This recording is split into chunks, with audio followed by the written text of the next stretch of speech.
Chapter 1102. Ashikaga Yoshimasa hadn't even fully digested the news of victory when a letter personally written by Ninji Toshihita appeared in front of him. Then his face turned from green to red to white, and finally became as black as charcoal. Uehara Toshiru of the mountain inn village actually joined forces with the 5-star army, and it looked like they were going to attack him. This person only had 80,000 troops. Did he eat a bear's heart and leopard's guts? With only 80,000 people, he dared to attack his 500,000 troops.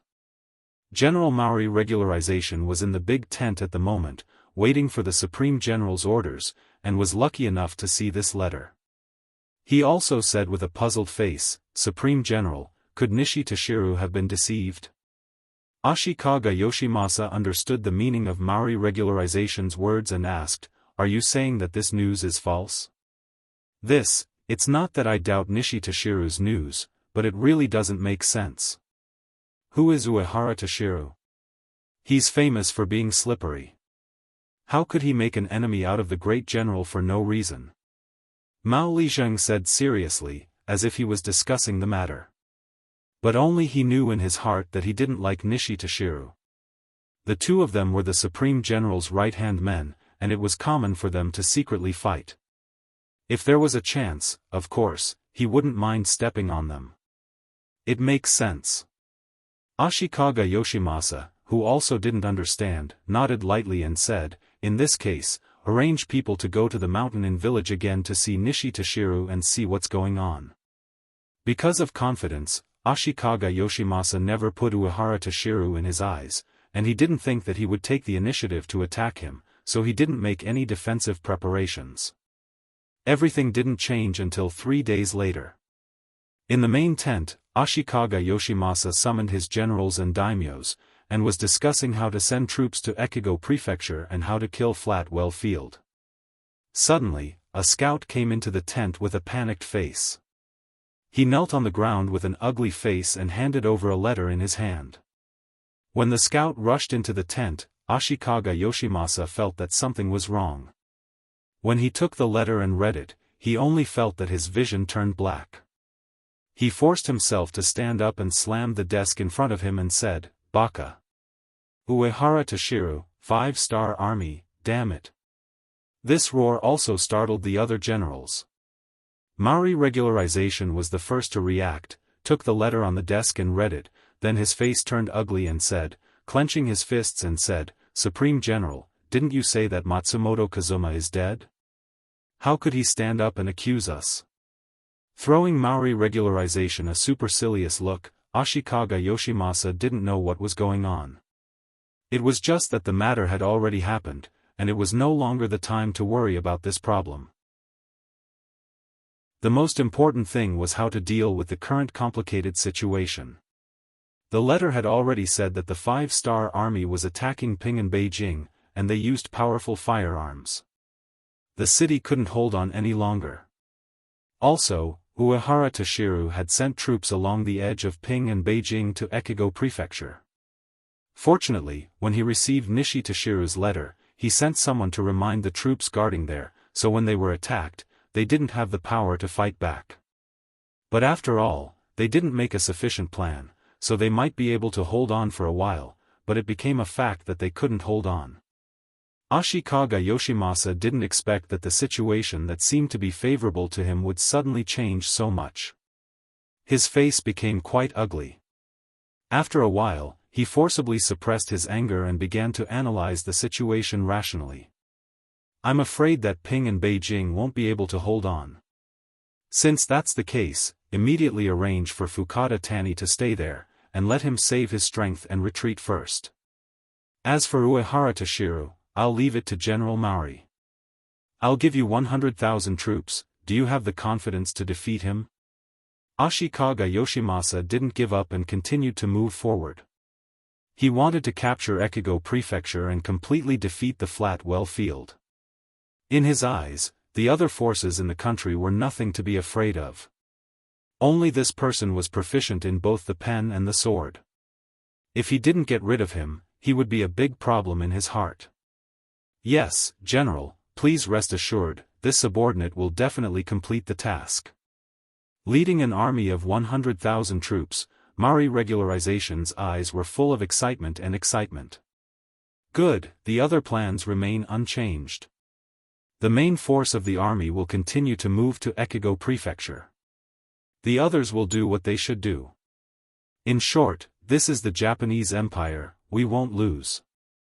At the end of the meeting, Ashikaga Yoshimasa didn't forget to cheer everyone up.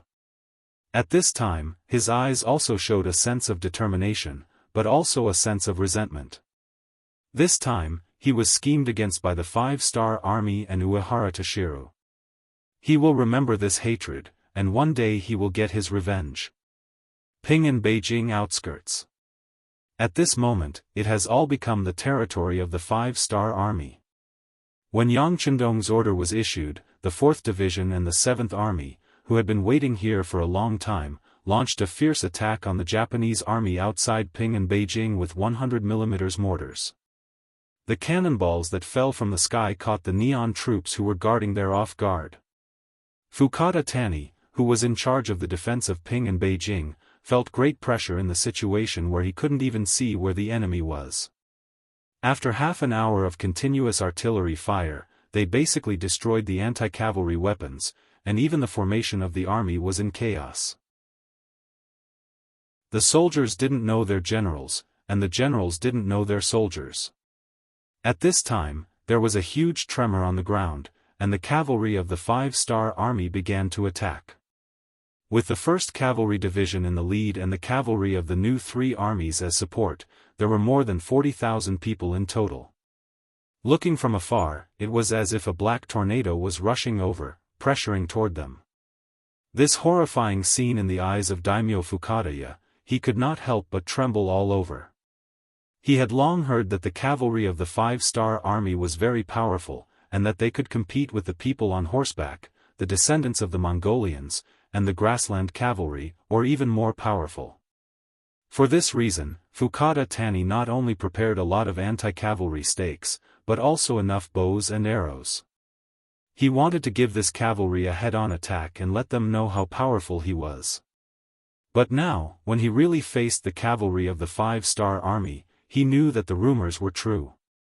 Just the momentum of this attack made people feel powerless. Not to mention that all of his preparations were already destroyed by the artillery fire. Block, block. Fukada Tani's heart was filled with fear, but his mouth was very tough. He called out the names of a few of his subordinates, and ordered them to block the cavalry of the 5-star army, while he himself led the main force to retreat to Ping and Beijing. He wanted to defend the high city, and these soldiers were left behind to buy time for his army to retreat. Charge! Kill! On the sturdy warhorse, Tian, who held his sword in one hand, and with the other hand, he constantly made all kinds of hand gestures to command the cavalry to advance. With him as the leader, the arrow point formation was the first to meet the enemy, and then like a drill, they drilled into the enemy camp. As soon as they entered the enemy camp, Tian, who held his sword with both hands, and relying on his body's balance technique, he was as natural as sitting on a brick bed in his own house. Under his steady body, the 2 swords continuously slashed forward and to the side. The soldiers of the Japanese Empire were like scarecrows in training. In a short period of time, he had advanced more than 100 meters, and unexpectedly, no one was his match, and no one was able to block his charge. Like Tian Hu, the other commanders and the arrow point formation of the arrow point formation were also doing the same thing. Wherever they went, no one was their match. Some of them were only wailing like ghosts and howling like wolves, some of them were only severed limbs, and some of them were only covered by the enemy's head and fled. For commanders, a total of 8,000 soldiers of the Japanese Empire were quickly penetrated. In addition to a large amount of blood on the ground, there were densely packed soldiers kneeling on the ground and begging to surrender. They were frightened by the powerful combat power of the 5-star army cavalry, and when they discovered that those who resisted were quickly decapitated, their fighting spirit began to collapse. More and more soldiers put down their dignity and knelt on the ground, becoming prisoners of war who had no dignity on the battlefield, but could live on. Continue to charge. The sixth young master has ordered us to quickly take Ping and Beijing, and we can't give the enemy any time to breathe. Major General Tian, who rode on his horse. After penetrating the enemy's defense system, he spurred his horse forward and continued to lead the cavalry towards the capital of Ping and Beijing. Ping and Beijing was the capital of the Japanese Empire.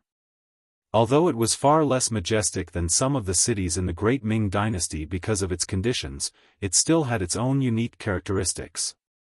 This place was about to become his territory. If possible, Yang Chendong didn't want to destroy it too much. That was why he gave the order to the cavalry before the attack.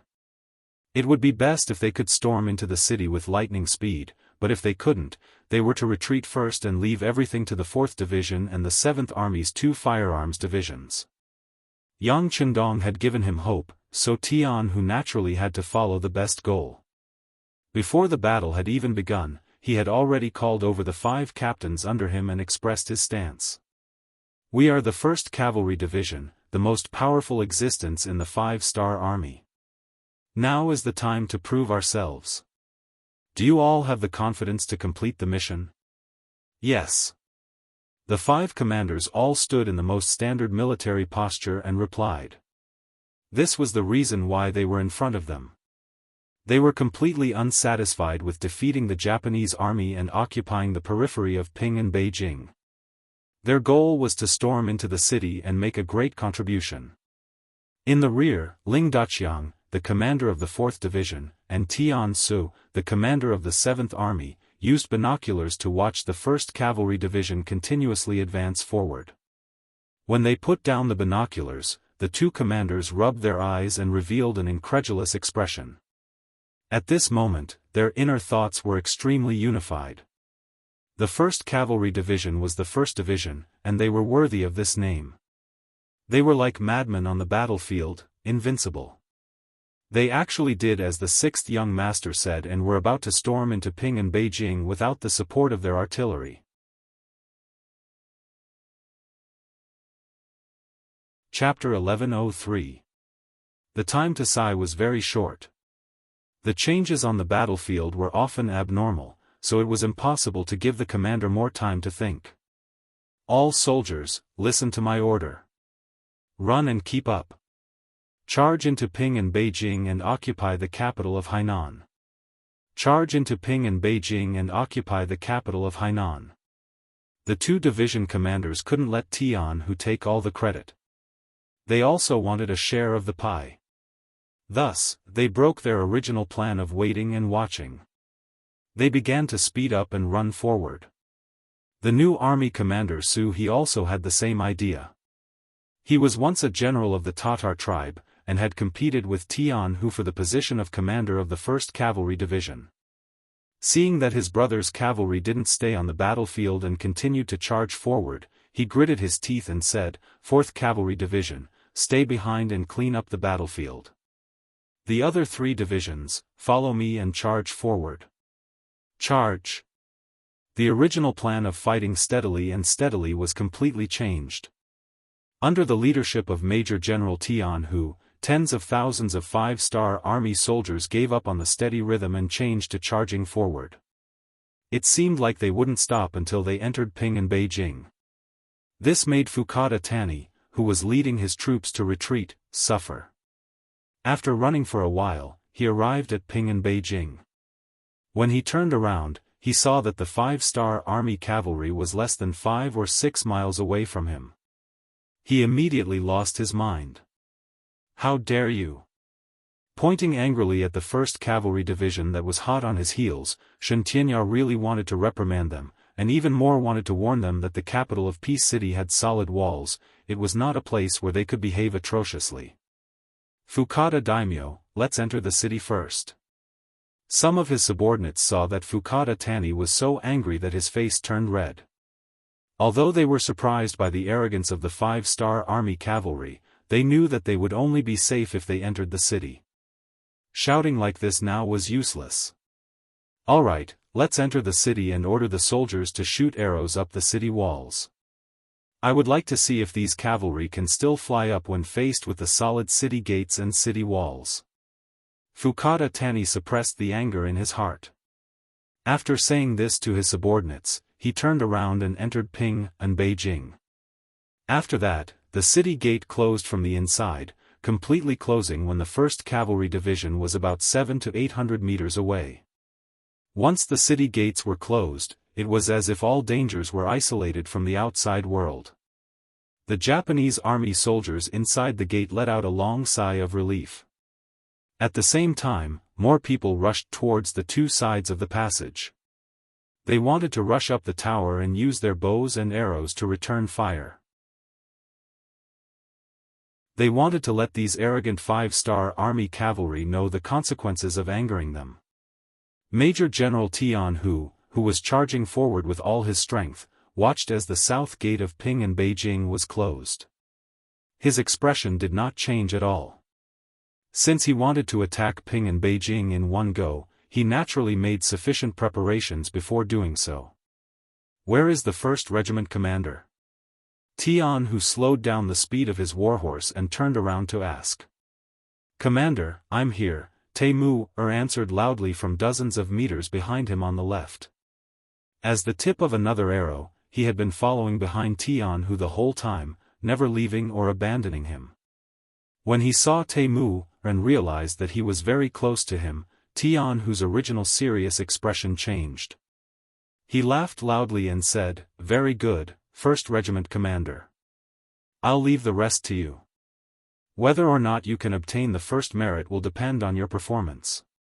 Please rest assured, commander. Leave everything to the 1st Regiment," Temu said with great ambition.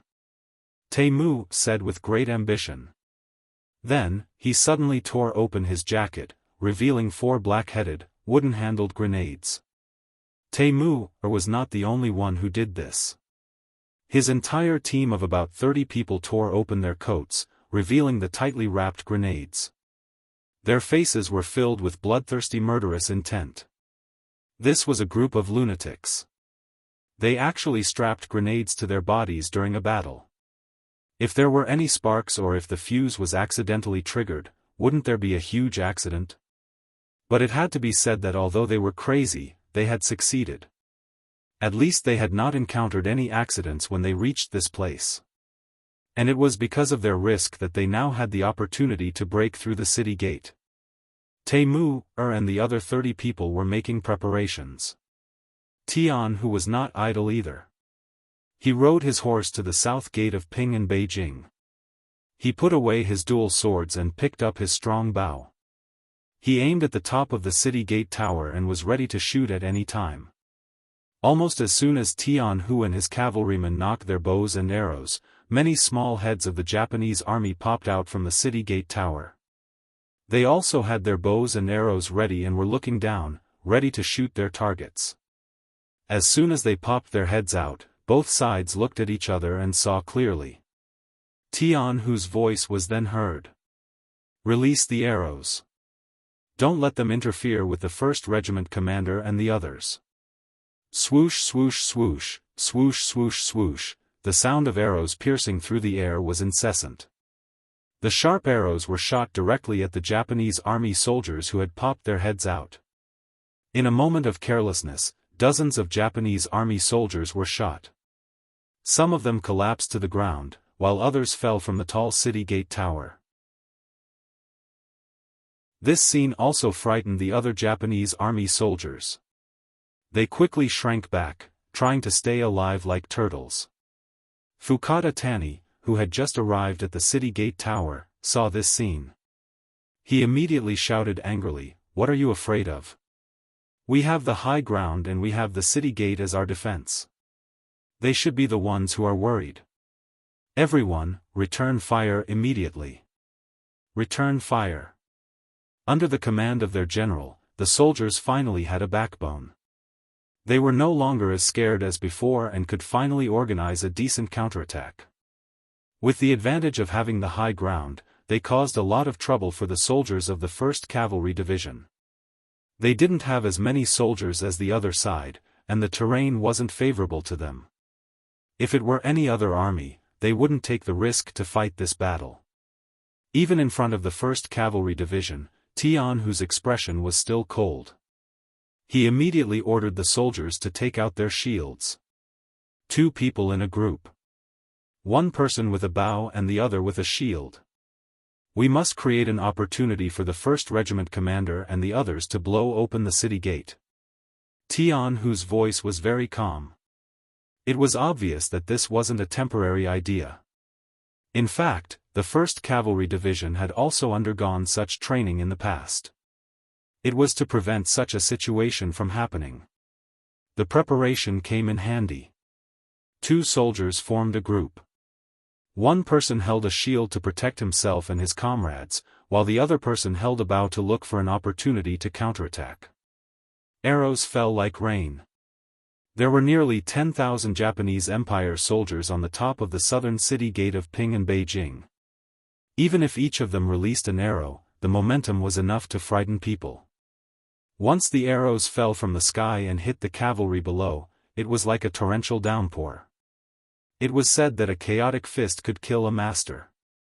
Under the chaotic arrows, even the soldiers of the 1st Cavalry Division couldn't guarantee that they could escape unscathed. In less than half an hour, nearly 100 soldiers had been hit by arrows. Among them, more than 10 people had been hit in the vital areas and had already died. Hurry up, hurry up. Tian, who was very unwilling to see his brothers die in such a cowardly defense. When he turned to look at Temu, his voice was filled with urgency. At this time, Temu, and the others had already removed all the grenades from their bodies and tied them together in groups of 4. After hearing his division commander's shout, Temu, was the first to charge. With his superb horse-riding skills, he held a shield in one hand and the 4 grenades tied together in the other. He charged fiercely toward the southern city gate of Ping and Beijing. Yang Chendong had once issued an order in the army. Unless it was absolutely necessary, the regimental commander or officers above the regimental commander level were not allowed to charge at will. After all, it wasn't easy to train such a high-ranking officer. He didn't want these outstanding talents to die in the chaos of a charge. Since it was Yang Chendong's order, everyone had to carry it out unconditionally. This was the importance of corps authority. However, this time, Temu, broke this rule. Tian, who was watching all of this from a short distance, didn't stop him. This was because he knew very well that rules were dead, but people were alive. The more critical the situation was, the more important it was for a general to stand up and set an example. Temu, took the lead and was the first to reach the city gate. When he reached the city gate, he threw the 4 grenades with their fuses already pulled out. Boom, boom, boom, boom, loud vibrations were heard. After a cloud of smoke, all the cavalrymen couldn't help but look toward the city gate. Unfortunately, it only covered the iron gate with a layer of black smoke. It didn't have much effect on the overall situation. Even grenades didn't work. It had to be said that the people of the Japanese Empire were very serious in their work. The quality of the city gate was really good. At the very least, it was beyond the expectations of the soldiers of the world's #1 Cavalry Division. Don't stop. Keep going. As long as you keep blasting, there's nothing you can't break. Tian, who wasn't discouraged even though his attack didn't work. Otherwise, he wouldn't have brought so many grenades in one go. Yes, continue. Temu had just retreated. He was initially shocked by the lack of effect. Now that he heard Tian Hu's words, he nodded vigorously and ordered the other soldiers to continue charging. The explosions weren't completely useless. On the city gate tower, the soldiers of the Japanese Empire felt a tremor under their feet. Some of the more timid ones had already squatted down and covered their heads. As the commanding general, Fukada Tani was indeed a little more courageous. It wasn't that he wasn't afraid. It was just that he woke up earlier than the others. Ha ha ha, did you see that? Firearms are useless against the city gate. Everyone, don't worry. Continue to shoot arrows at the city gate tower. We have to use this opportunity to kill more enemies and gain more merits. Fukada Tani was very active at this moment. Relying on the advantage of defending the city, Fukada Tani was already fantasizing about the scene where they could inflict heavy damage on the cavalrymen of the 5-star army and gain great merits. Below the southern city gate, bundles of grenades were still exploding. The seemingly thick iron gate finally showed signs of loosening under the continuous bombardment. For this, the world's #1 cavalry division had paid the price of hundreds of men. Although less than 100 of them were killed by the arrows, more than 300 of them were injured. Many of them had already lost their ability to fight. It was conceivable that after this battle, they wouldn't be able to recover to their peak and could no longer stay in the army.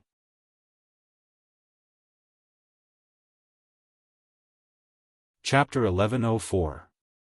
Tian, whose heart bled at the sight of such heavy losses. These were all elite warriors. Losing any one of them would cause him to feel heartache, not to mention losing so many of them at once. Anxious, he continued to shout, "Regiment Commander 1, I'll give you 3 minutes. If you can't blow up the city gate, you'll be kicked out of the 1st Cavalry Division." Temu-er was still watching his subordinates throw grenades at the city gate. Because of this, 3 of his brothers had already been killed by arrows and 2 of them were seriously injured. He was also feeling terrible. When he heard Tianhu's words, he was instantly enraged. "Come on, everyone, gather all the grenades and give them to me. I'll go all out." This was the only thought in Temu-er's mind. There was nothing sadder than watching his brothers die in battle in front of him. Sometimes, he wished he was the one who died. In order to reduce the losses and open the city gate faster, Temu-er decided to go all out on his own. No one dared to disobey their regiment commander's orders. The soldiers around him quickly gathered the grenades and delivered them to Temu-er. Everyone seemed to know what their regiment commander was going to do. One of his company commanders took the initiative and said, "Regiment commander, let me go. The power of so many grenades combined is too great. It's too dangerous. Our regiment can't do without our regiment commander." "Yeah, we can't do without our regiment commander," the other soldiers chimed in. "Cut the crap. I know what I'm going to do." Temu didn't intend to listen to everyone's opinions. This was because he knew that this was an extremely dangerous move. What was dangerous was not whether they could reach the city gate, but the power of so many grenades exploding at the same time. The shockwave from the explosion would often cause people to be affected before they could completely retreat. That was the real danger.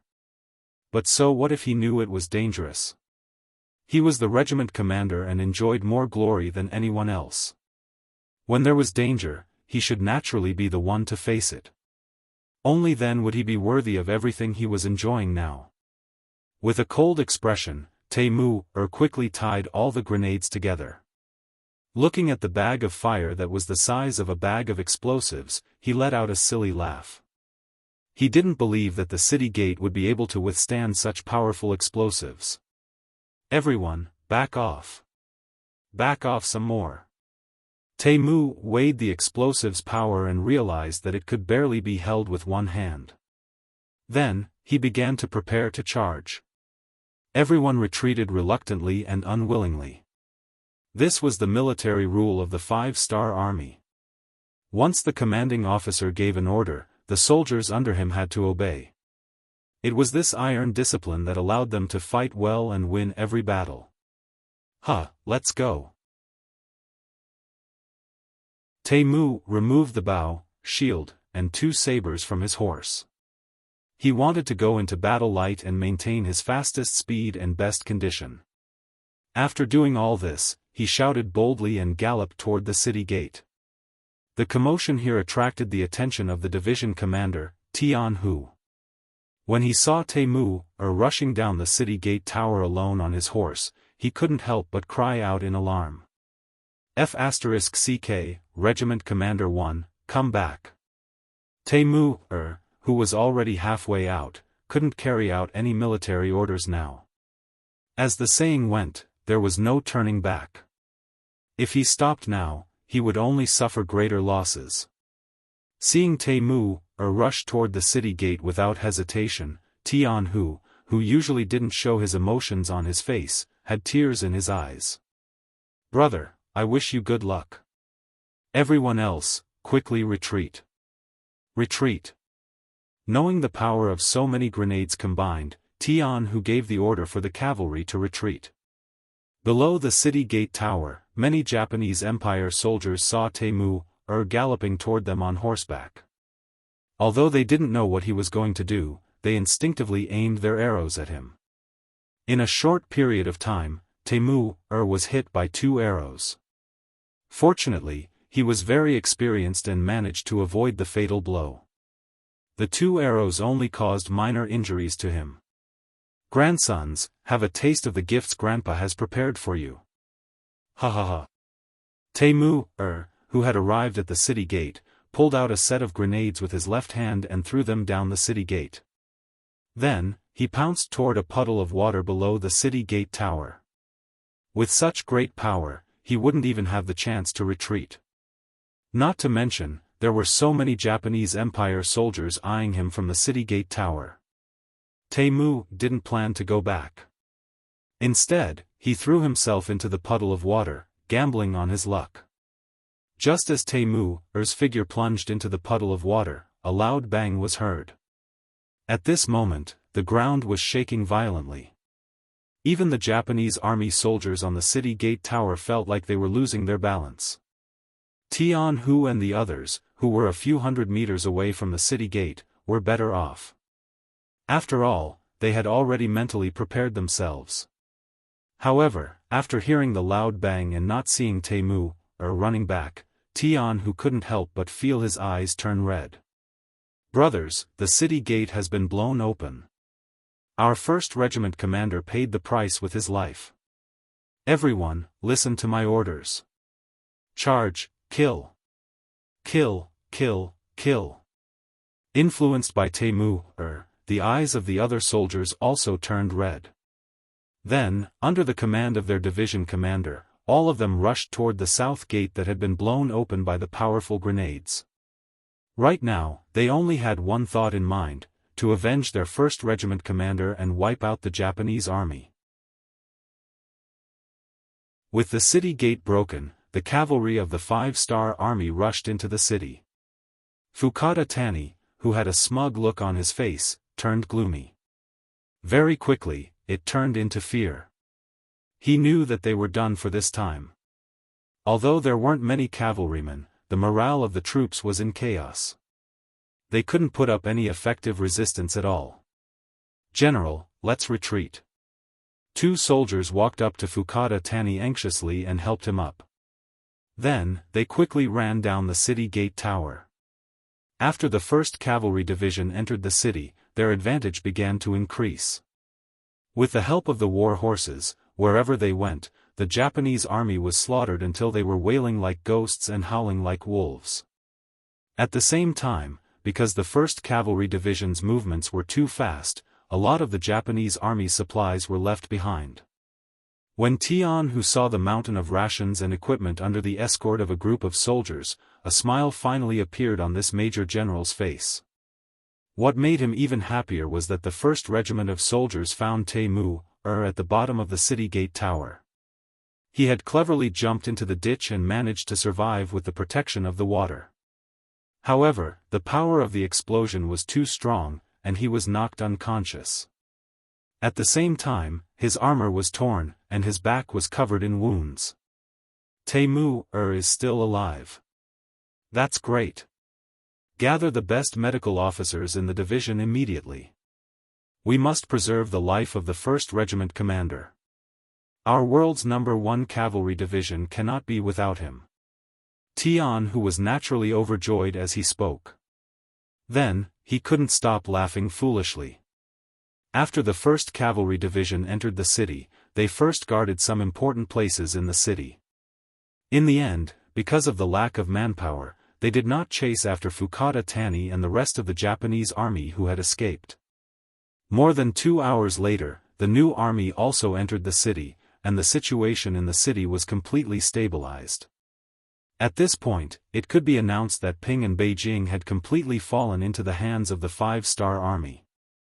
Yang Qindong entered Ping and Beijing the next afternoon accompanied by Junko. The 1st Cavalry Division did not disappoint. Under the circumstances where the 4th Army Division and the 7th Army Firearms Division were not in place, they blew up the city gate alone and made a great contribution. This made Yang Qindong very happy.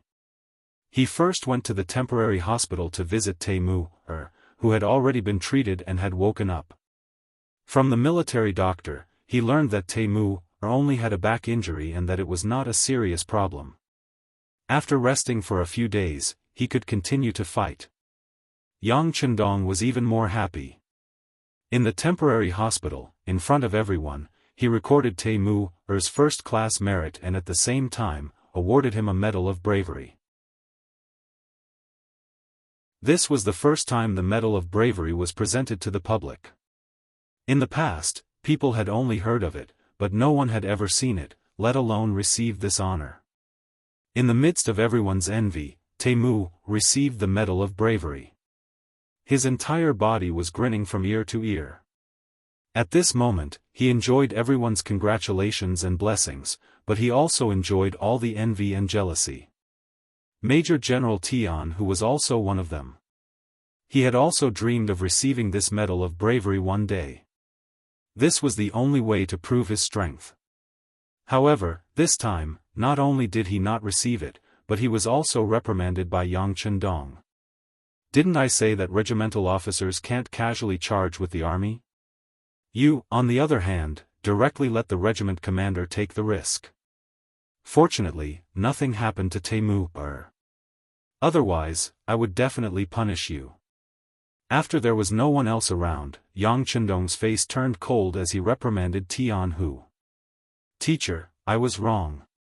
Tianhu, who had always been proud, did not even dare to breathe when facing Yang Qindong. He knew very well who gave him everything he had. And this time, he was indeed a little reckless. Seeing that Tianhu's attitude of admitting his mistake was not bad, Yang Qindong's anger subsided. Alright, don't do it again.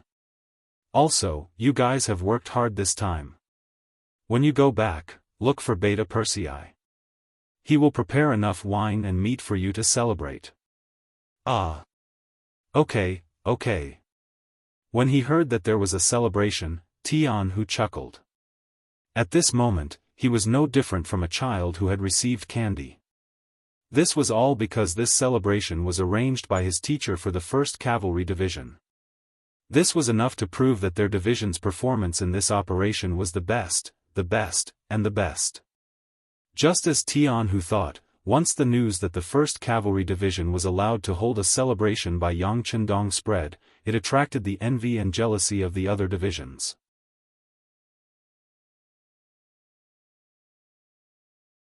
Chapter 1105. The 5-star army was usually treated very well. Even when there was no war, they were always given food and wine. However, this celebration banquet was different.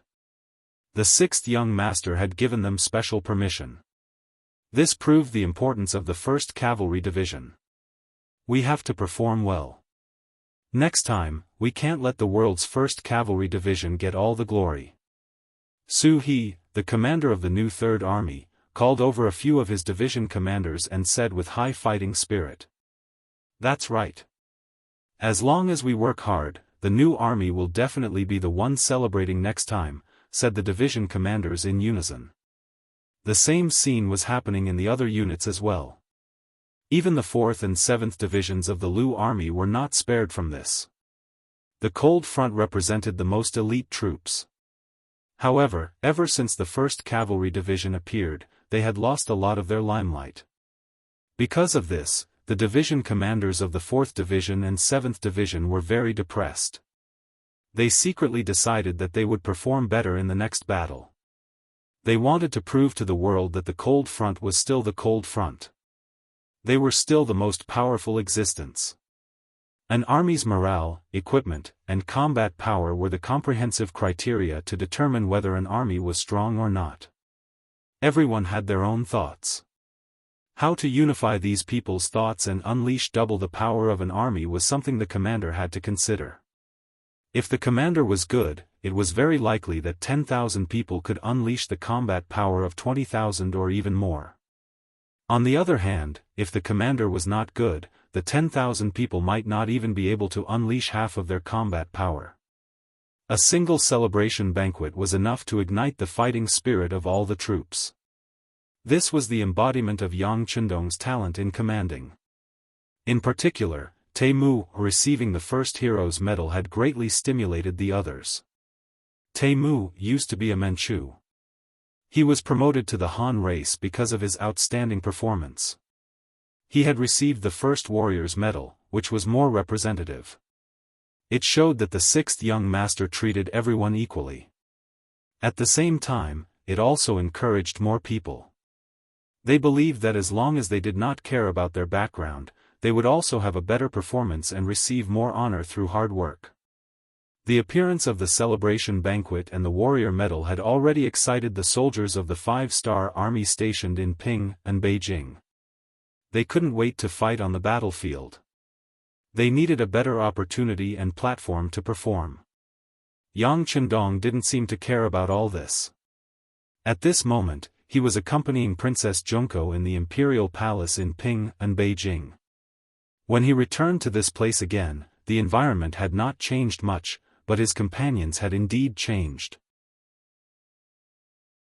Now that her father and mother were gone, Junko could only rely on her husband, Yang Chendong. In a long corridor in the imperial palace, Junko leaned into Yang Chendong's arms like a little bird. Her eyes were looking at Mount Fuji, also known as Sakura Mountain, not far away. King, you will accompany Junko until she is old, right? Yes. King, you will never abandon Junko or dislike Junko, right? Yes. King, even if Junko is old and no longer young and beautiful, you will still like Junko, right? Yes.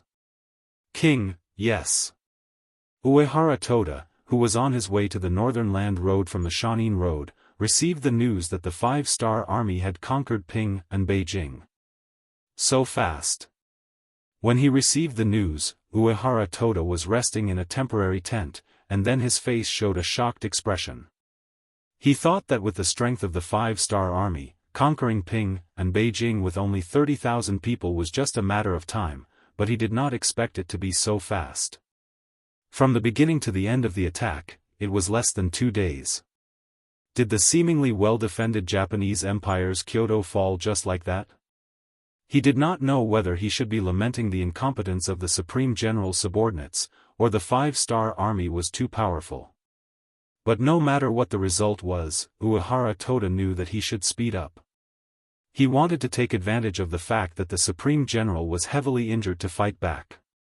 He wanted to let others know that not only was the 5-star army good at fighting, but he was also very good at fighting.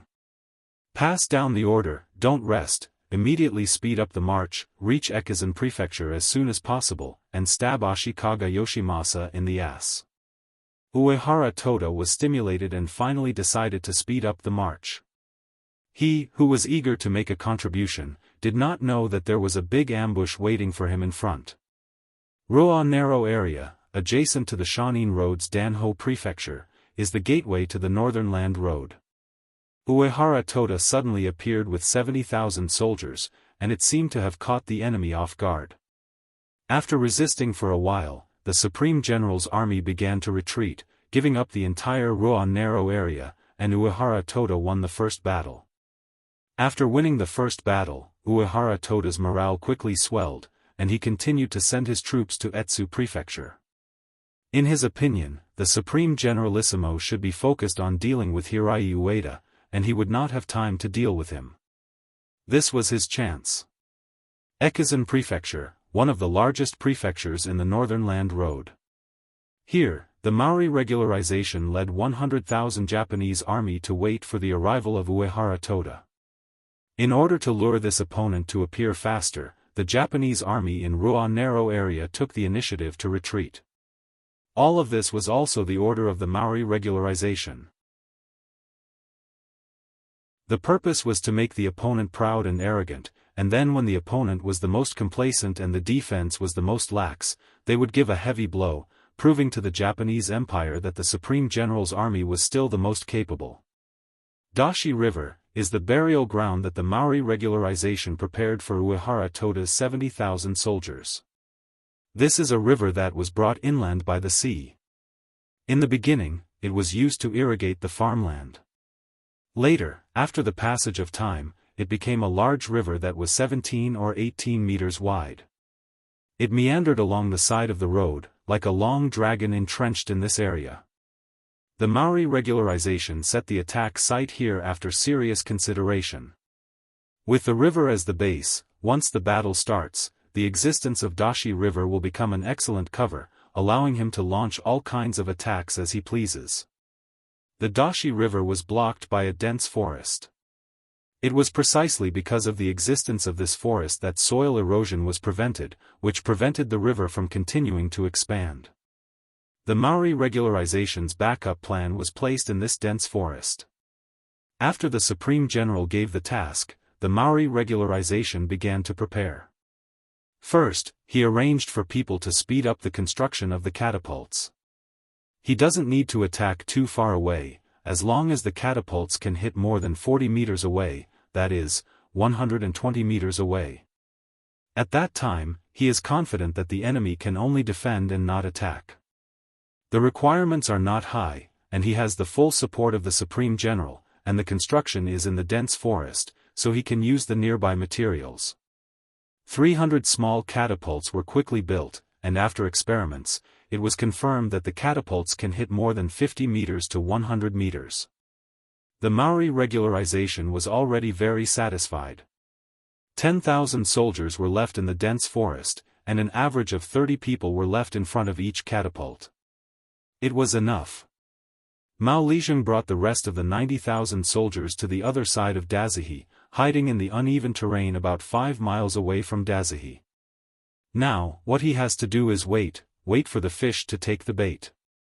Completely unaware of all this, Uehara Toda, who was eager to prove himself, only arranged some scouts to do the preliminary battle, and quickly went all the way to Ekizan Prefecture.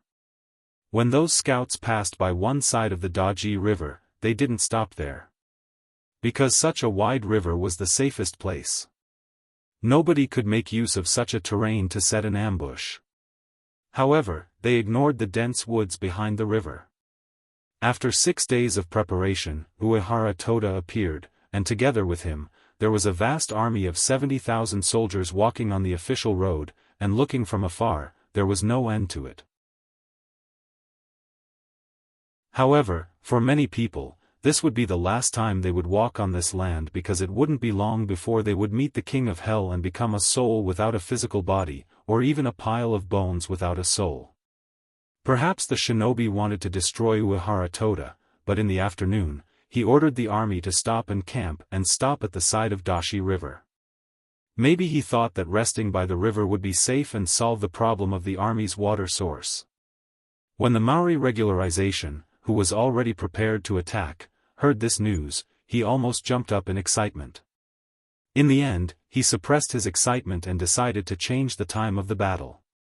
When the opponent's military tents are set up, and when the opponent's army is eating, he will launch a fierce attack, and he will get the best result. More than an hour later, the sky gradually darkened, and the smell of food wafted out of the camp by the river. At this time, countless boulders suddenly fell from the sky. Some of them were catapults that threw gunpowder that the Neon had learned from the great Ming Dynasty. For a time, it was like a heavy rain, falling into Uehara Toda's army, making the 70,000-man army dizzy. The sudden attack, whether it was the gunpowder or the boulders, most of them fell beside the military tents, and some of them accurately fell in the military tents, killing many people on the spot. Watching this scene, Uehara Toda, who was lucky enough not to be hit, was scared and horrified. He did not expect that the Grand General had already sent people to stop him. To think that he had thought that no one would know about his actions. But at this moment, he didn't have time to think about why the news was leaked, why the army general's army was defeated again and again, and why he prepared an ambush in advance and organized this unexpected counterattack. Now, he was only thinking about how to counterattack and stabilize his position. Under Yang Chendong's orders, the secret letter that Dao Xiao forced Ning Shidoxiu to write finally worked, and it gave Ashikaga Yoshimasa more time to react, which led to Uehara Toda's current disaster.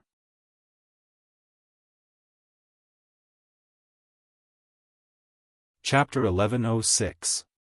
After all, Uehara Toda was the general of the army, and he had been in charge of the mountain for many years, so he still had basic military knowledge.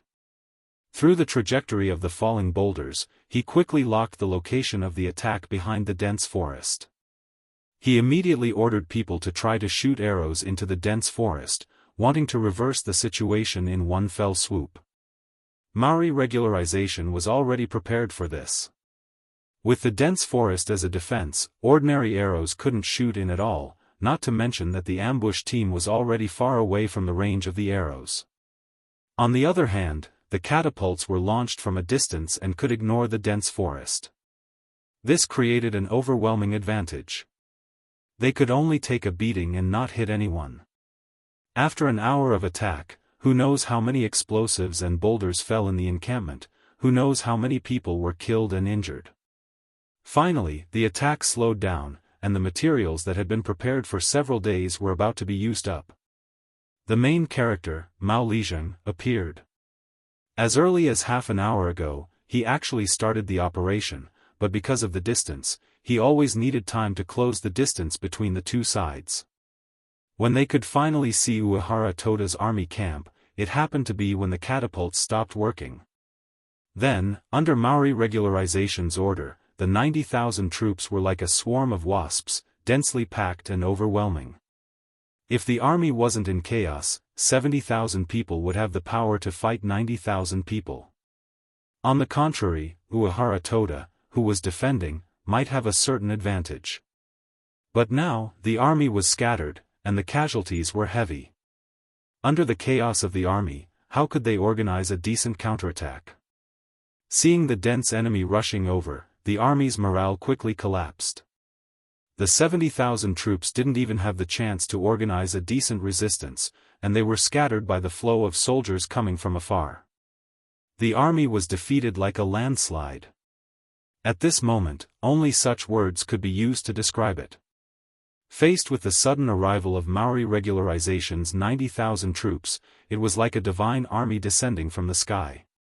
On one side, the army's morale was scattered, and on the other side, the battle was about to end before it even started. This was not a fair battle. If Uehara Toda could make the right judgment from the beginning of the attack and lead the troops to escape from here, maybe he could return to the mountain inn and find a way to reorganize. But now, Uehara Toda, who didn't have time to make any preparations, was surrounded by Maori regularization and then killed in the chaos. Uehara Toda was dead. Uehara Toda, who controlled the 80,000 troops and the actual ruler of the mountain in the mountain area, was dead. His death also meant that the series of treaties he had signed with Yang Chendong had become a waste of paper. After receiving the news through the telegram, the special envoy who signed the contract got up and walked toward the Great Zay County Magistrate's mansion. Day's mountain in the mountain in the mountain in the mountain in the mountain. The warlord in charge of guarding this place was called Sensei Naganabu. He was the leader of the younger generation of the Kozii family, and he was also the person who was chosen by Yang Chendong. The Kozii family was a family with a long history in the Japanese Empire. Their ancestors were once glorious, and there were records that the earliest rulers of the mountain in the mountain area were actually the Kozii family. But that was an ancient legend, and there was no way to verify it. In the eyes of many people, this was just the Kozii family's people flattering themselves. But as a member of the Kozii family, they were proud of it, and they dreamed that one day they could rebuild their glory and prove that the Kozii family's bloodline was the strongest.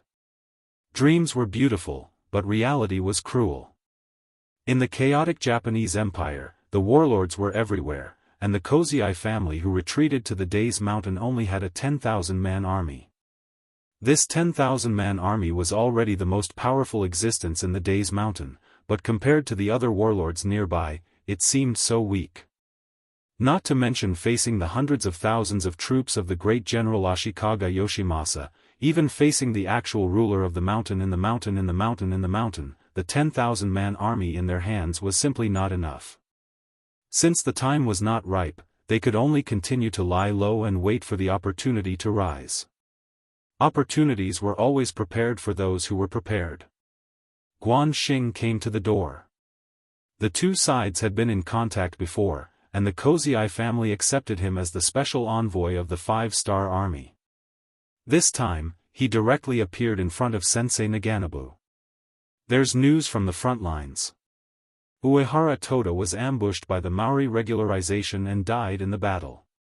Now the mountain in the mountain in the mountain in the mountain in the mountain in the mountain in the mountain in the mountain in the mountain in the mountain in the mountain in the mountain in the mountain. The great general's tentacles are about to reach here. Meiji-kun, your chance to shine has come. Guan Xing said the new news with a serious face. At this moment, Sensei Naganobu's face was already red, representing the excitement in his heart. That's great, it's finally time for the Kozai family to rise. Thank you very much, envoy. The Kozai family is also willing to follow Bugnam of Gojoseon's lead and listen to his orders. There was no free lunch in the sky. Guan Xing supported Sensei Naganobu on the basis that the Kozai family was willing to follow Yang Chendong's lead. Without this premise, a small county magistrate with a 10,000-man army wouldn't be able to afford Guan Xing's personal visit. Very good, I will convey your loyalty to Bugnam of Gojoseon. Let's proceed according to the plan. Rest assured, Meiji-kun, the 5-star army will cooperate with you in the dark. Guan Xing nodded with satisfaction. One needed a chance to rise, while the other needed a puppet to achieve his goal. The two sides hit it off and quickly walked together. Yang Chendong's plan was finally revealed. The so-called alliance with Uehara Toda was just a formality. There were too few things that Uehara Toda could ask for help from him. If he supported him greatly, he might be able to severely damage the great general's forces and even defeat them. But who could guarantee that after victory, Uehara Toda wouldn't become the next great general? Since he couldn't be controlled, he might as well not control him and just treat him as an abandoned pawn. This was why Dao Shao forced Ning Shidoxiu to write a letter so that Ashikaga Yoshimasa could make preparations in advance. When the plan reached this point, Sensei Naganobu, who could be controlled, appeared. He would become the representative of the 5-star army and help them unify the Japanese Empire. Sensei Naganobu, who had the support of the 5-star army, was full of confidence. He first sent people to invite the two county magistrates to his house. At the banquet, a pile of silver was brought out. Pointing at the 200,000 taels of silver, Mingxi Changxin promised that as long as the two county magistrates recognized him as their leader, each of them could take 100,000 taels of silver back. At the same time, they would also receive a monthly payment of silver. If they achieved outstanding military service, they would also be heavily rewarded. No one wouldn't be tempted. Relying on the silver, Sensei Naganobu's force increased from 10,000 people to 30,000 people. It was still not enough to be an enemy of the great general, but at least it was a good start. At this moment, Sensei Naganobu was full of confidence and began to conquer the world. Ping and Beijing Imperial Palace.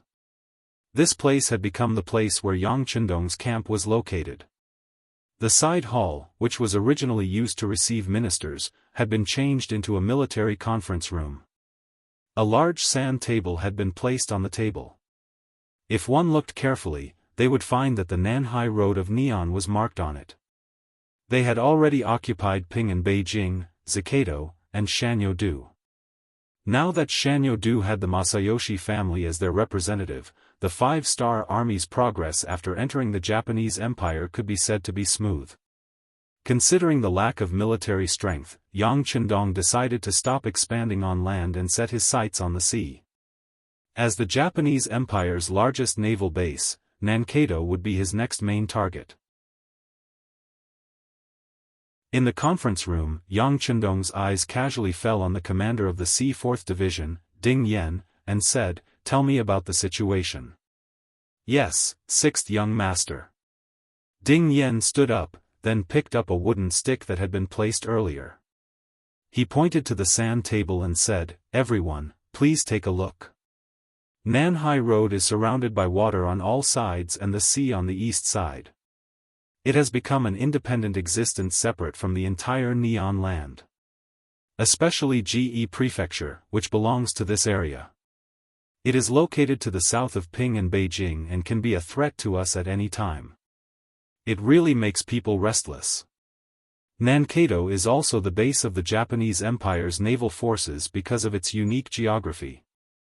According to the Intelligence Department, there are thousands of ships and 400,000 soldiers in the Japanese Empire. Some of the ships are also equipped with earth cannons, which have an effective attack range of up to 1,200 meters.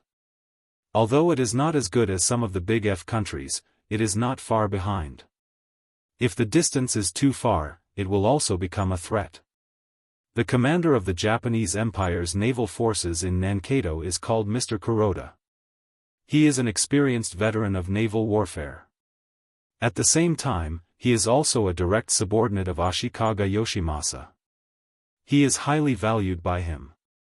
Due to the geography of Nankato, there are many large reefs in the nearby waters.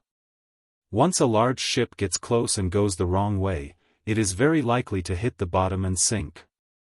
Although our intelligence department has worked very hard and obtained a lot of information about the geography of this area, no one can be sure that there is nothing left out.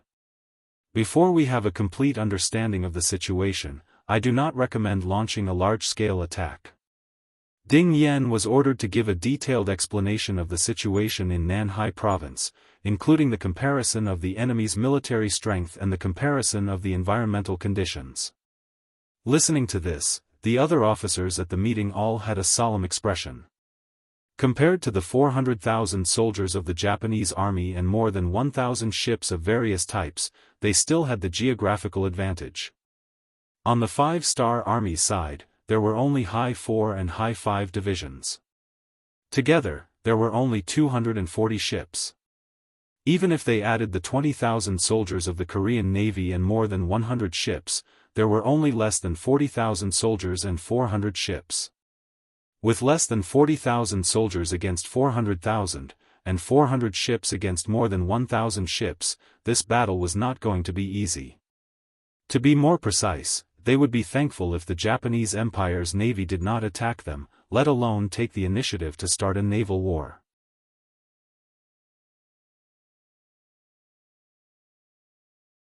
Chapter 1107. However, when everyone's gazes landed on Yang Chendong, who was sitting at the head of the table, everyone's expressions calmed down a lot. As long as the 6th young master was there, no one knew what fear was. Countless facts had proven that the 6th young master was extremely good at defeating enemies with fewer people. As the soul of the army, Yang Chendong felt everyone's gazes on him, but he didn't feel uncomfortable at all. This was because he didn't know how many times he had experienced this kind of situation. This was just one of the countless times he had experienced it. Alright, Commander Ding has already explained the situation very clearly. I'm sure everyone knows what we're going to face next. And this young master only has one thing to add. Although the enemy has 400,000 soldiers, they're actually just a motley crew. Their cannons have a short firing range, and they're very old. It's very troublesome to reload them. Not only are our weapons superior to theirs, but we're also not too far behind them in terms of military strength. You should know that this time, we're mobilizing the army and the navy. When Yang Chendong's confident voice resounded in the hall, everyone who heard it revealed a look of confidence on their faces.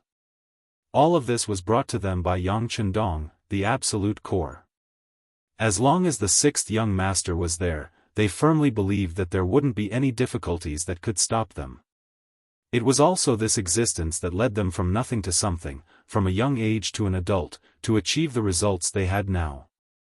The actions of one person could affect everyone present. This was the important role of a core. Noticing that everyone's faces had become more confident, Yang Chendong continued, "There are 4 steps to dealing with the Japanese Army's navy: cavalry attack the Vietnamese line, navy attack Awaji Island, 2 areas of scorched earth, South Sea encircle but don't attack." These 20 words meant that Yang Chendong had already planned for the attack on the Japanese naval division. It wasn't a spur-of-the-moment decision. Listening to the detailed strategy from his mouth, everyone in the meeting nodded their heads and looked at him with admiration. Even after becoming the Bugnam of Gojoseon, the 6th young master was still the invincible military god on the battlefield. The meeting went on for more than 2 hours. In the end, everyone in the meeting approved Yang Chendong's military proposal with a unanimous vote. After that, everyone began to divide the work and began to do their own things. As the person who proposed the plan, Yang Chendong's main task this time was to set Ping and Beijing as a deterrent to anyone who wanted to attack on him. He believed that with him in the formation, anyone who wanted to attack Ping and Beijing would have to think carefully before doing so. In addition to being in the middle of the formation, Yang Chendong also took the 2 plans of the cavalry attack the Vietnamese line and the navy attack Awaji Island. At this moment, standing in front of him was the new army's commander, Su He. This was originally a general in the Tatar army. He could be said to be an all-rounder. Ever since he surrendered to the 5-star army, he displayed all his talents and finally became a true general in the 5-star army. He also held the position of commander of the army. People like this were usually very proud. This might be a common problem for talented people. However, when facing Yang Chendong, he didn't dare to show even the slightest bit of his temper. There was no other reason other than the fact that the strength of the person in front of him was far greater than his. Perhaps when 2 people's strength were equal, they wouldn't be convinced of each other's strength. Or if one side was slightly stronger, the other side would want to surpass him at any time. However, when one side was much stronger than the other, even if they tried to catch up, they wouldn't be able to surpass him in time. What was left was only admiration and admiration. Yang Chendong, who had the absolute right to speak and had absolute authority, faced Su He without any pleasantries. He directly said, "This time, the 1st Cavalry Division will stay in Ping and Beijing. Next, it will be the time for the new army to play the main role. Are you confident?" "6th young master, we are confident. I am willing to make a military pledge." Knowing that the world's 1st Cavalry Division was finally not going to steal the limelight, Su He immediately said with some excitement. Although he was very proud in his heart, even when the world's 1st Cavalry Division was established, he was a very popular candidate for the position of commander. Later, he took the initiative to develop his style and gave the position to Tianhu, which became a kind of story. There were also people who always talked about this matter. They said that even if Su He became the commander of the 1st Cavalry Division, he might not be worse than Tianhu. Every time he heard this, Su He's face would have a satisfied and humble smile. However, only he knew in his heart that Tianhu was indeed very capable. Even if he didn't choose to give up at that time and really became the commander, he might not be able to do better than Tianhu. Although he admired Tianhu's ability in his heart, the proud Su He wouldn't say it out loud. On the contrary, he used this as a motivation to constantly push himself forward. He hoped that one day, he could surpass Tianhu and let everyone know that when he gave the position of commander to Tianhu, he really did it, and not because he was forced to. A person with a goal needed an opportunity. Now that Yang Chendong put the opportunity in front of him, how could Su He not fight for it? Therefore, at this time, he patted his chest and promised. His appearance really made people worry that he would hit himself and cause internal injuries.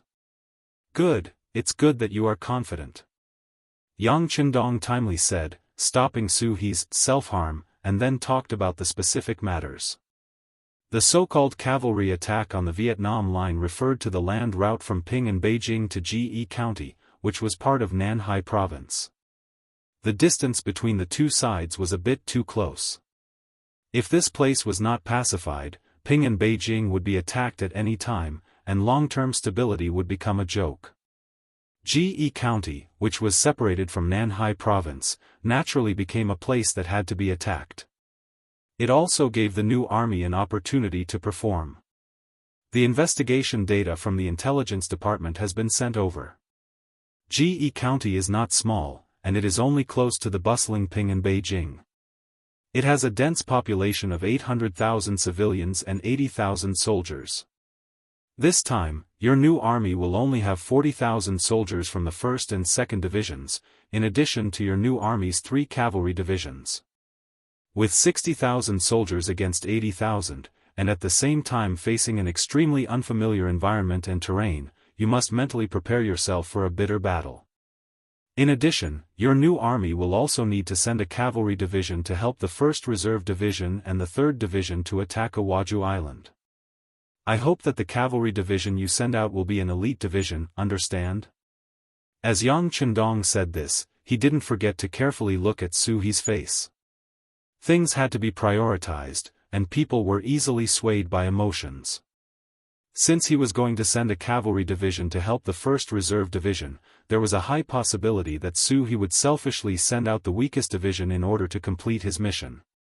If that happened, the mission of attacking Awaju Island would undoubtedly become more difficult.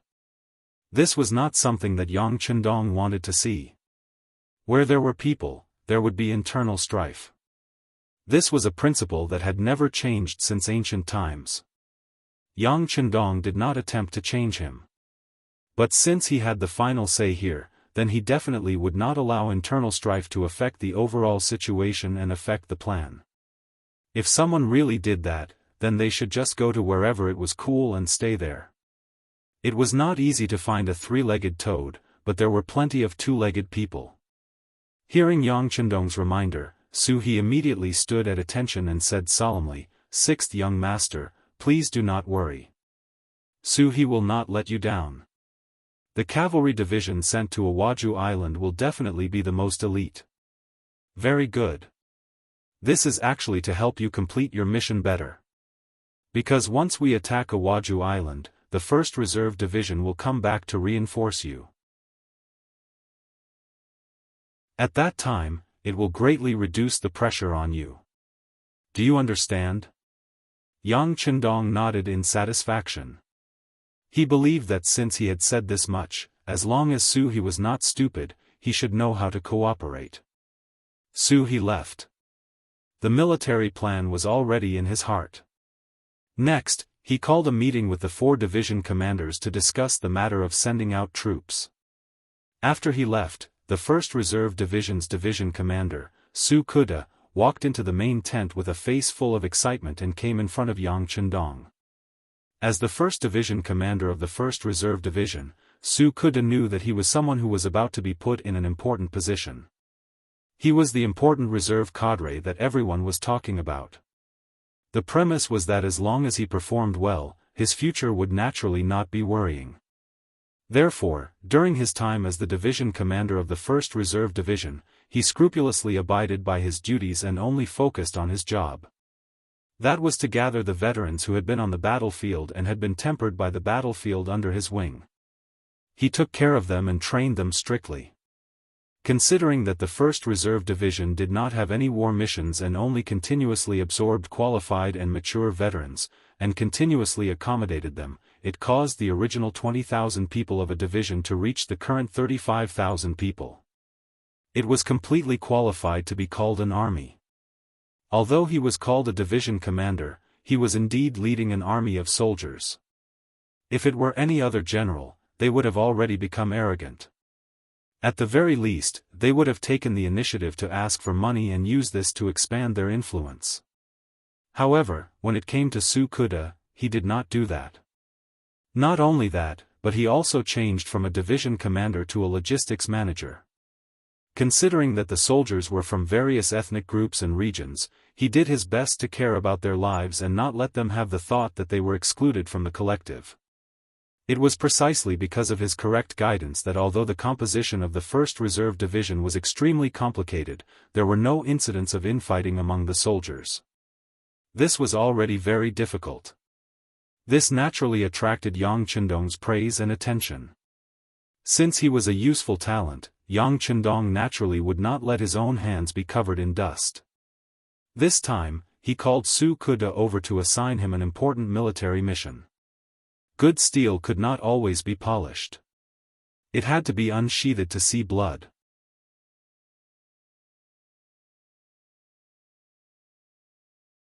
Chapter 1108. Su Kude also knew that there was a task for him. At this moment, he was very excited, but he still tried his best to show a calm face. How is the army's morale?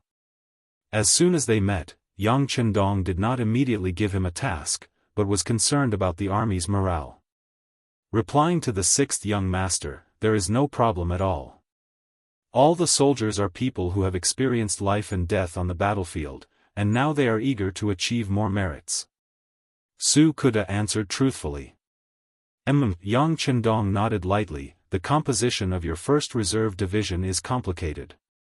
Although they are not new recruits and know the discipline of the army, because they have all seen blood and killed people, and some of them have even walked out of life and death situations, these people are often harder to manage.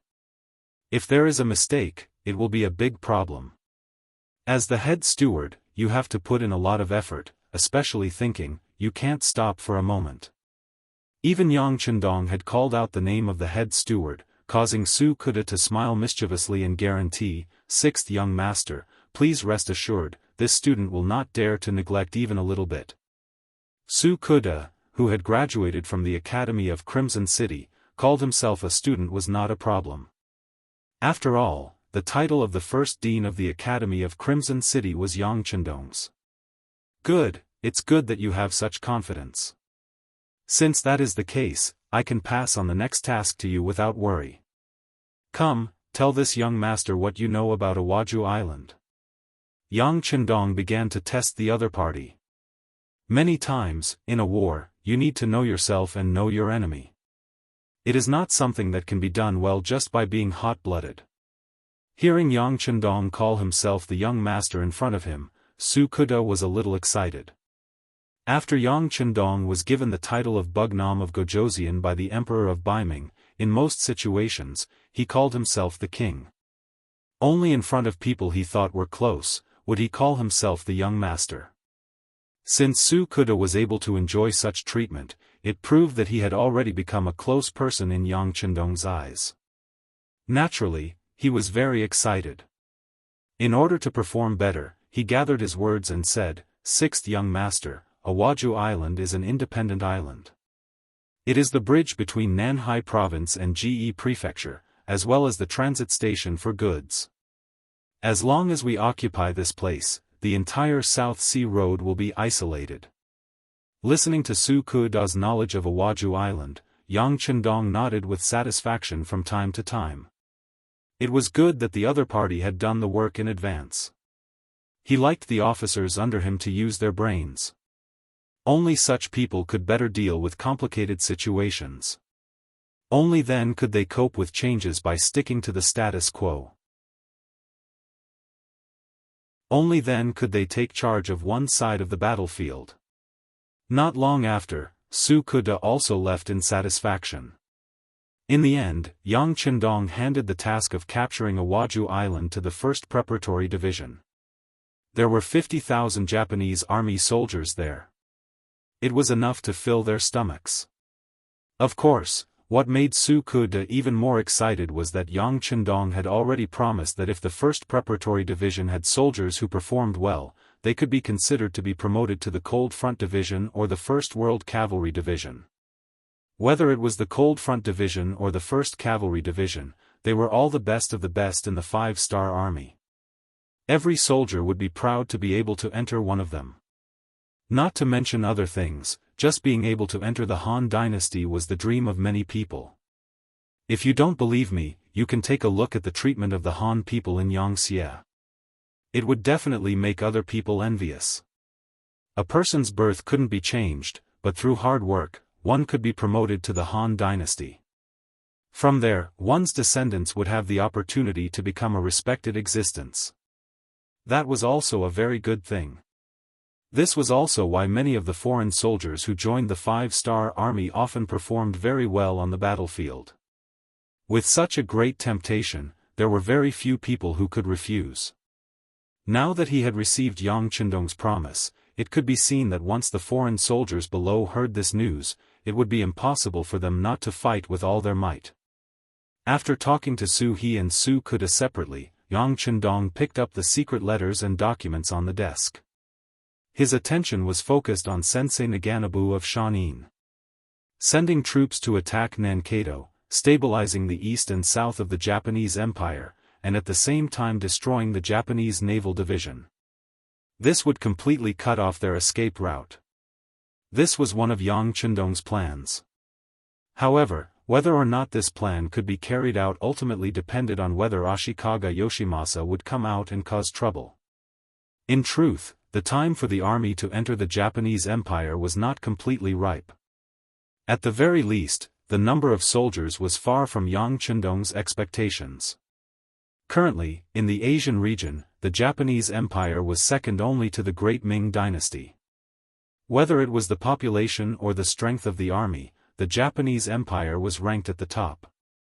When facing such a power, it was either not to make a move, or to make a move. One had to make a move until the enemy was eliminated. Otherwise, there would be a lot of trouble. It was also a coincidence that the emperor of the backyard garden could not hold back and made the first move. After the first attack failed, Yang Chendong fell into a passive situation. This was a good opportunity for internal strife, and Yang Chendong absolutely could not miss it. Otherwise, when Ashikaga Yoshimasa unified the entire Japanese Empire, if he wanted to deal with him at that time, he would undoubtedly have to pay a much greater price. Thus, Yang Chendong came. He appeared on the land of the Japanese Empire with a not very sufficient army. This was why he was able to fight steadily and surely. It was not like when he dealt with the other small countries in Southeast Asia, where he did not make a move, but once he made a move, he would use thunderous means. Since he knew that he did not have enough troops, Yang Chendong had to think of other methods. The best method he could think of was to use the Japanese against the Japanese. Nurturing a force to let the Neon people fight against the Neon people was like how the traitor Old Wang was supported by the Neon people of later generations. Thus, Masashi Naganabu became an important chess piece.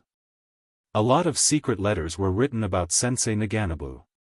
Most of them were good news. The last secret letter wrote that Sensei Naganabu had unified most of the warlords in the Shanin-do, and the military strength had increased from the original 10,000 to 50,000. Of course, Sensei Naganabu had the wisdom to do this, but more than that, it was because Yang Chendong could afford it. In the face of absolute benefits, not many Japanese army generals could resist the temptation. It was just that 50,000 people were not enough to face the 100,000 troops led by Maori regularization that were about to enter the Shanin-do. Looking at the secret letter, Yang Chendong hesitated for a moment, then wrote a note. Add another 1 million silver taels. In any case, Sensei Naganabu cannot be defeated in the short term. After writing this note, Yang Chendong called Beta Persei, who was guarding outside the door, and handed the note to him and asked him to do it immediately. This was related to his conquest of the entire Japanese Empire. He could not afford to lose. Beta Persei respectfully took the note and left. Before he left, he handed another urgent telegram to Yang Chendong. This was a telegram from Kusanagi City.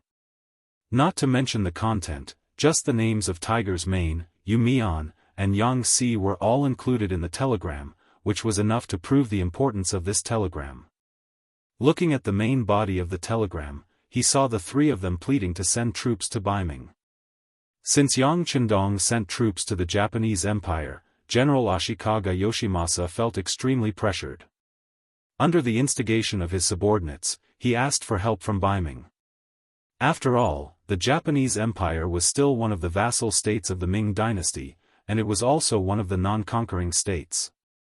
Now that they were invaded by the Bugnam of Gojoseon, who was personally appointed by the Emperor of Baiming, it was natural for them to work hard.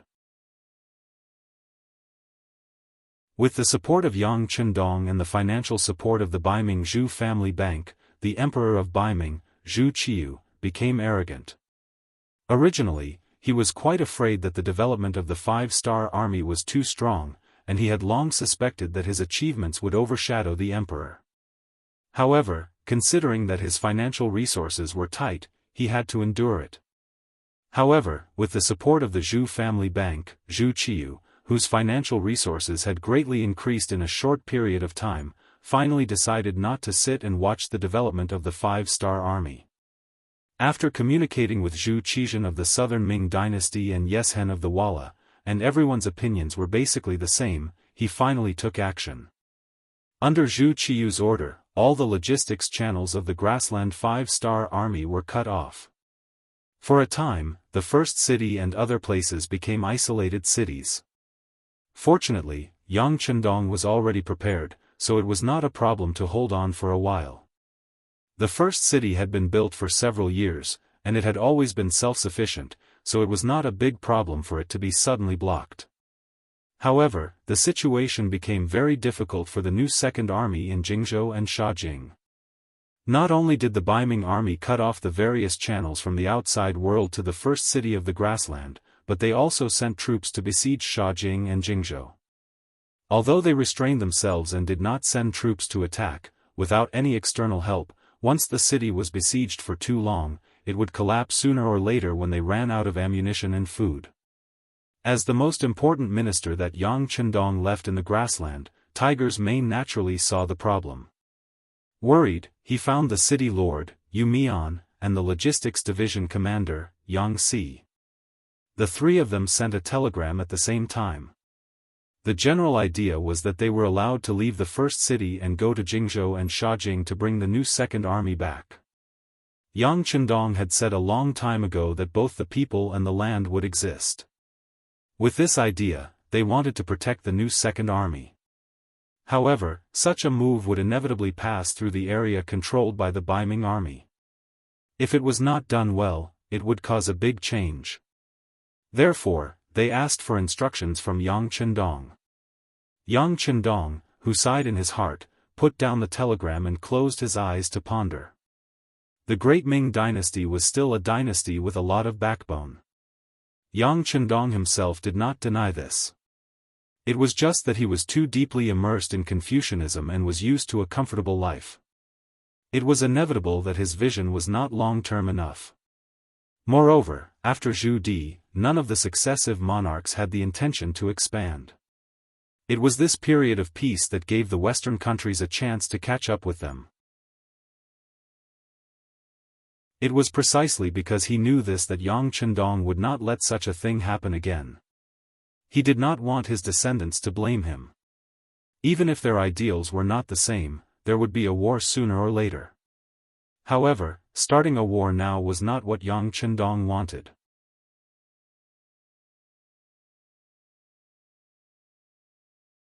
Chapter 1109. The war with the Japanese Empire was in a stalemate. If things went wrong, all their previous efforts would be in vain. If the war with Baiming broke out again, not to mention the limited military strength, it was still unknown whether Kikian City's economic system could support two wars. Even so, Yang Chendong still did not regret helping Zhu Qiyu establish the Zhu family bank. This was because it was an act of harming the great Ming dynasty's foundation. Even though it was temporary, once there was a problem, it would be the beginning of the collapse of the great Ming dynasty. However, it would take time for that to happen, maybe a few years. Without external help, it might be possible to hold on for decades. Yang Chendong could not place all his hopes on the other side to collapse. However, if he did not wait, did he really have to send troops?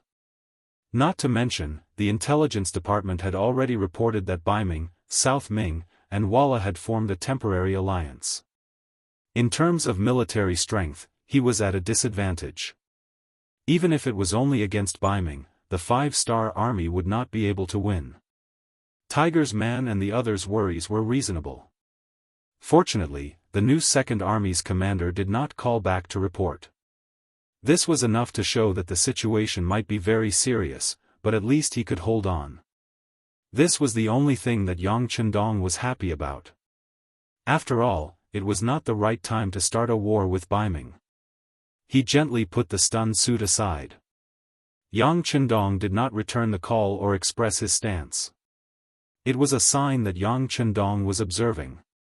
The most important thing now was to take down Nanhai. As long as the Japanese Empire's navy was completely destroyed, they would be able to control this area. At that time, no news about this place would be leaked. He wanted to see what Zhu Qiyu would do in the absence of any news. 5 days after the high-level military meeting, the military operations against Nanhai began one by one.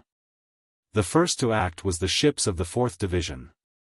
They suddenly appeared in the waters of Awaju Island and then attacked with artillery, destroying all the ships on the island's dock.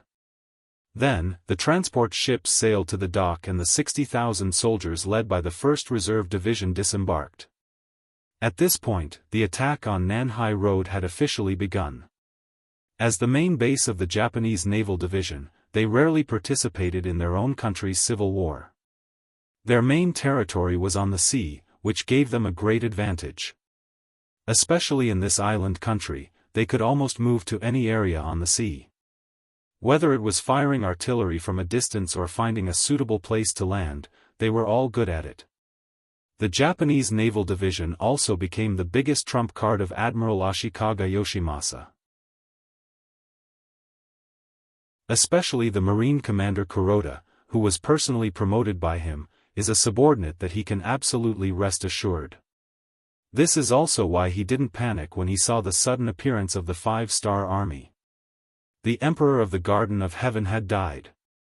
Although the process was somewhat unexpected, and even brought about a very bad influence on Ashikaga Yoshimasa, it had also caught him off guard. But when he thought about how he had gotten rid of a huge mountain that was pressing down on him, everything seemed to be worth it. As long as he could solve the current civil war, then after a short period of pain, he could reap the harvest. Especially when he saw that the biggest force opposing him, the flat well field, was slowly retreating under the pressure of his army, and was about to be completely wiped out, Ashikaga Yoshimasa was in a good mood. He even began to imagine how he would take back all the territory that the 5-star army had swallowed after the civil war was resolved, and then make them leave the Japanese Empire with their tails between their legs. He never thought that the 5-star army, in a situation where they were clearly at a disadvantage, would actually dare to suddenly attack Nanhai Road and launch a sudden attack on the flat well-field island. This completely unexpected move really caught Ashikaga Yoshimasa off guard. Baka! King Wunan of Daimyong, you can't keep your word. In the army camp, Ashikaga Yoshimasa was angry. When the commander was angry, the others naturally kept their mouths shut, afraid that the anger would affect them. Among them was the famous Fukada Tani, who had returned after being defeated in Ping and Beijing. At that time, the Grand General had left 30,000 soldiers for him to guard Ping and Beijing. He thought that this was the safest job, and immediately patted his chest and promised that as long as Ping and Beijing was there, he would be there, and as long as Ping and Beijing wasn't there, he would die. Thus, he was praised by Ashikaga Yoshimasa. Then, the 5-star army launched a sudden attack. First, it was the artillery bombardment that reduced the number of soldiers in the army to freezing point. Then, the 1st Cavalry Division's attack began. The terror of this army was still lingering in Fukada Tani's mind. When he thought about how the enemy had attacked the city in just an hour, forcing him to flee in panic, his legs couldn't help but tremble. Then, Fukada Tani met up with the main force and came to Ashikaga Yoshimasa's side. At this moment, no one mentioned the military promise from before. As long as the city was there, the people would be there, and the people would die if the city was lost. However, he knew in his heart that the Grand General definitely hadn't forgotten about this. As expected, Ashikaga Yoshimasa, who was angry, started to look at the generals below him. When his gaze moved to the front of Fukada Valley, it stopped moving and slowly came to a stop. Even though he didn't raise his head, he could still feel the burning gaze. Fukada Tani slowly raised his head and saw Ashikaga Yoshimasa's scrutinizing gaze. This scene scared him so much that he almost screamed. Fukada Tani raised his head, and then his face was filled with fear. Ashikaga Yoshimasa didn't care about this, because he had already spoken. Kun Fukada, I'll give you 50,000 soldiers. Can you take back Ping and Beijing? This sentence could be understood as giving you a chance to make up for your mistakes. Do you want to take it or not? The strength of the 5-star army had already been proven. Let alone 50,000 soldiers, even if they doubled it by 100,000, so what? He didn't see the Maori regularization who led 100,000 soldiers to attack and defeated and killed the hegemon of the Shanin Road, Uehara Toda, didn't seem to have any intention of moving towards Ping and Beijing. Instead, he went to the Shanin Road. Even this famous general knew to pick on the weak. Fukada Tani was far inferior to this person in all aspects. How could he take back Ping and Beijing? Ping and Beijing was lost in his hands. Now was equivalent to giving him a chance to make up for it. If he refused out of fear, with Ashikaga Yoshimasa's temper, he would probably never be able to make a name for himself. Whether he stretched his neck or retracted his neck, he would be stabbed. At least if he accepted this task, he would be able to live for a few more days. Perhaps he would be able to create a miracle. Helpless, Fukada Tani could only pretend to be full of fighting spirit and say, "General, don't worry. 50,000 soldiers is enough to take back Ping and Beijing." As soon as he said this, the other generals looked at Fukada Tani as if they were looking at an idiot. But then, they all closed their mouths. Since this was an impossible task, it was better to act tough than to pretend to be a coward. In fact, not only the others, but even Ashikaga Yoshimasa himself knew that with just Fukada Tani and 50,000 soldiers, it was impossible for him to pose a big threat to the 5-star army in Ping and Beijing. However, he still did so. Naturally, he had his own reasons for doing so. There was no need for him to tell anyone else. Fukada Tani happily accepted the task. Ashikaga Yoshimasa naturally did not want to make trouble for him. He only said that he had already chosen the 50,000 soldiers for him. The provisions for the army should also be prepared. They could prepare for today and set off tomorrow. Thus, the military meeting ended. After the meeting ended, all the colleagues looked at Fukada Tani differently. It was as if they were looking at a dead man. Everyone could imagine that he had already lost Ping and Beijing and failed once. If he failed again this time, of course, he would definitely fail. At that time, it would be the end of his life. Fukada Tani, who could see something in everyone's eyes, could do nothing. Who asked him to be targeted by the great general? Now, other than obeying, the only thing left was to obey. He walked out of the tent pessimistically. When he returned to his camp and heard his deputy's report, he almost cursed out loud. It was also from his deputy that he found out that the 50,000 soldiers that the great general gave him were mostly old, weak, sick, and disabled. Almost all of them were captives. They were the spoils of Ashikaga Yoshimasa's campaign. Although being captives did not necessarily mean that they were not capable, it was not wrong to say that they were greedy for life and afraid of death. What was the difference between using such an army to conquer Ping and Beijing, which was occupied by the elite 5-star army? "General, we do not have much provisions. It is only enough for 15 days. Although the deputy saw that Fukada Tani's expression was not good, he still had to report some things. Otherwise, he would not be able to do his job properly. 15 days of provisions? Fukada Tani suddenly found that he was not so angry anymore. On the contrary, he even laughed. Of course, this was not true happiness. It was a kind of sad and bitter laughter because of his uncertain future. It would take at least 8 to 10 days to travel from Yuezhong Prefecture to Ping and Beijing. However, he was only given 15 days of provisions. Didn't that mean that he was only given 5 days to attack? If he failed, there would be no provisions in the army, and it would be impossible for him to retreat safely. It was a mission that he would not be able to return from. Fukada Tani did not understand why the great general made such an arrangement. Was it just because he was not pleasing to the eye? Then why didn't he just give the order to kill him directly? Why was this so? Of course, only Ashikaga Yoshimasa knew the reason. At this time, in his tent, the captain of the samurai team, Yamaguchi Fukada, was standing there with a nervous expression. Previously, he received the mission to kill Matsumoto Kazuma. Although he did not see the corpse, based on his many years of experience, he thought that his old opponent who had lost too much blood would definitely die. When he returned to the great general, he reported the same thing. But who would have thought that in the end, Matsumoto Kazuma did not die? Instead, he stood up and publicly accused the great general.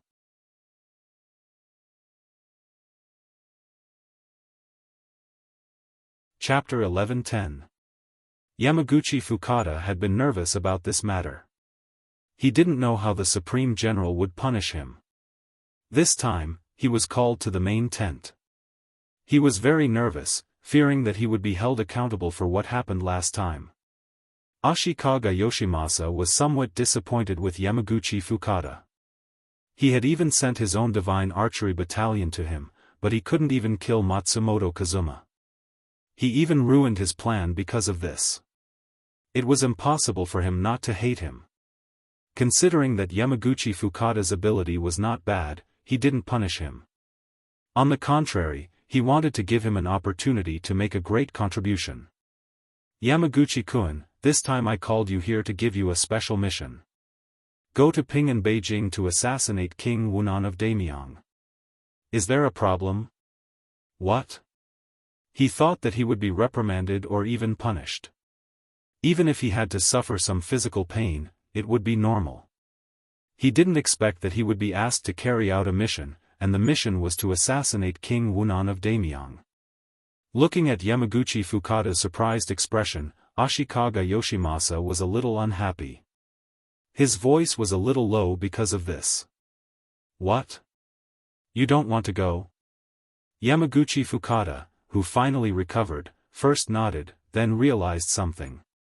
He quickly shook his head and said, I'm willing to go, I'm willing to go. Please rest assured, Supreme General. This time there won't be an accident. I will bring back King Wunan of Daimyong's head. It was no wonder that Yamaguchi Fukada was so excited. He was completely different from Fukada Tani. The latter was a general in the army. He paid attention to controlling the overall situation on the battlefield and strategizing. Since he was a martial arts expert, he should be carrying out a special mission. It would be a great waste to throw such a person into the battlefield and fight him openly. It was precisely because of his position that Yamaguchi Fukada knew that his opportunity had come after hearing the Supreme General's mission. If he could complete it well, it would be a matter of fame and fortune. It would also make up for some of his previous mistakes. He wouldn't have to live in fear in the future. Yamaguchi Fukada's excitement was within Ashikaga Yoshimasa's expectations. If samurai were afraid and knew fear, then perhaps the Japanese Empire would really be hopeless. After getting a satisfactory answer, Ashikaga Yoshimasa reached out and patted Yamaguchi Fukada's shoulder. He said very encouragingly, very good. There will be people in Ping and Beijing who will cooperate with you. Fukada Tani's 50,000 soldiers will also attract the enemy's attention and create an opportunity for you to act. Hey, Supreme General, please rest assured. If I can't complete the mission this time, Yamaguchi won't come back. He made his own promise. Samurai were not like soldiers. They were true to their words. If they said so, then they would really live and die together with the mission. This made Ashikaga Yoshimasa even more happy. He seemed to have seen the scene of King Wunan of Daimyong being killed. At that time, the leaderless 5-star army would be nothing in his eyes. On Yang Chendong's side, some information about Ashikaga Yoshimasa had also been sent to him. When he saw that the Supreme General of the Japanese Empire had sent 50,000 soldiers to attack Ping and Beijing, he couldn't help but smile. Did he think that 50,000 soldiers could threaten the safety of Ping and Beijing? The one who had come was Fukada Tani, whom he had defeated before. Yang Chendong really didn't know what to say. Of course, he was not a god. He didn't know that a samurai team was secretly coming to Ping and Beijing to take his life. Now, he was thinking about how to deal with the 50,000 Japanese army. Ping and Beijing had been occupied, but it wasn't very peaceful. After all, in the eyes of the Japanese Empire, Yang Chendong was an invader. Most of the people could only swallow their anger because of the strength of the 5-star army. However, there were still some people who had been resisting. It was just like when they invaded China in the future. Many people resisted in various ways. Although they were called ordinary people, they were nothing in front of the armed soldiers. However, many ants could bite an elephant to death. Therefore, during this period of time, Yang Chendong had been leading the migration of people. Speaking of which, why was there so little resistance when Yang Xie had occupied so many places? It was because of the migration of people.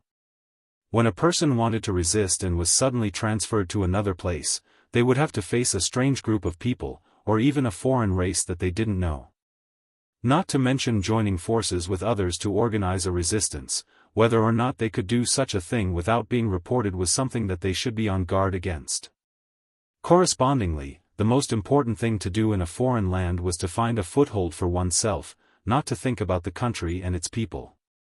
Everyone was unfamiliar with each other, and there was no basic trust between them. In order to live a better life in a foreign land, everyone was thinking of ways to build a solid foundation. At this time, if they could report other people's wrongdoings and gain the attention and rewards of the 5-star army and Yang Xie, it would be very beneficial for them to start a new life. People were selfish. After knowing that resistance was useless, the most they would think about was how to adapt to the situation and live a better life. It was with this mentality that the voices of opposition were completely suppressed, and they slowly moved towards a new life. Yang Chendong adopted the same strategy for the Japanese Empire. What he wanted was to break up the Japanese Empire and reorganize it. In the end, he wanted to completely kill some people's thoughts of revenge and resistance. The migration of people in Ping and Beijing was also in progress. However, because this was the capital of the Japanese Empire, there were more than 1.5 million people. It would take time to achieve what he wanted. Ping and Beijing was not stable internally, so it was not suitable for there to be any foreign enemies. Otherwise, it would be tantamount to giving hope to those who already wanted to feel at ease. Once the 1.5 million people of the Japanese Empire all stood up and resisted, the 5-star army would really have to leave here. I can't let Fukada Tani bring the army to Ping and Beijing, even if their strength is average. Yang Chendong said in his heart. Then his brain was working quickly to find a solution. After the blood transfusion, Matsumoto Fuma's physical condition was getting better day by day. After all, he was at the level of a special ninja. As long as he didn't really lose an arm or a leg, there wouldn't be any major problems. Matsumoto Kazuma, who had recovered 90% of his body, began to pay more attention to ninja training and the growth of the ninja team. After experiencing so much, he knew that if he wanted to live and live well, he must have enough strength. Otherwise, he was afraid that he would only become cannon fodder in the eyes of others. With such a belief, and Yang Chendong gave enough money for training funds, the ninja team began to recover step by step and walked on the right track. Matsumoto Kazuma, who was participating in the training, finally had a smile on his face. He seemed to see the hope of the future ninja. At this time, Beta Persei suddenly appeared in the ninja training ground. For this Bugnom of Gojoseon's close aid, Matsumoto Kazuma knew how powerful he was, so he quickly put down the work in his heart and took the initiative to come and greet him. "Matsumoto Kazuma, young master wants to see you, come with me." After just glancing at Matsumoto Kazuma, Beta Persei announced the purpose of his visit, then turned and left. The reason why he personally came to announce this task was to see the enthusiasm of the ninja training. Now that he has a general impression, he can go back and report. Knowing that Bugnom of Gojoseon wanted to see him, Matsumoto Kazuma didn't dare to have any neglect. After agreeing, he walked behind Beta Persei. Along the way, he kept saying good things, trying to get some practical information from Beta Persei's mouth.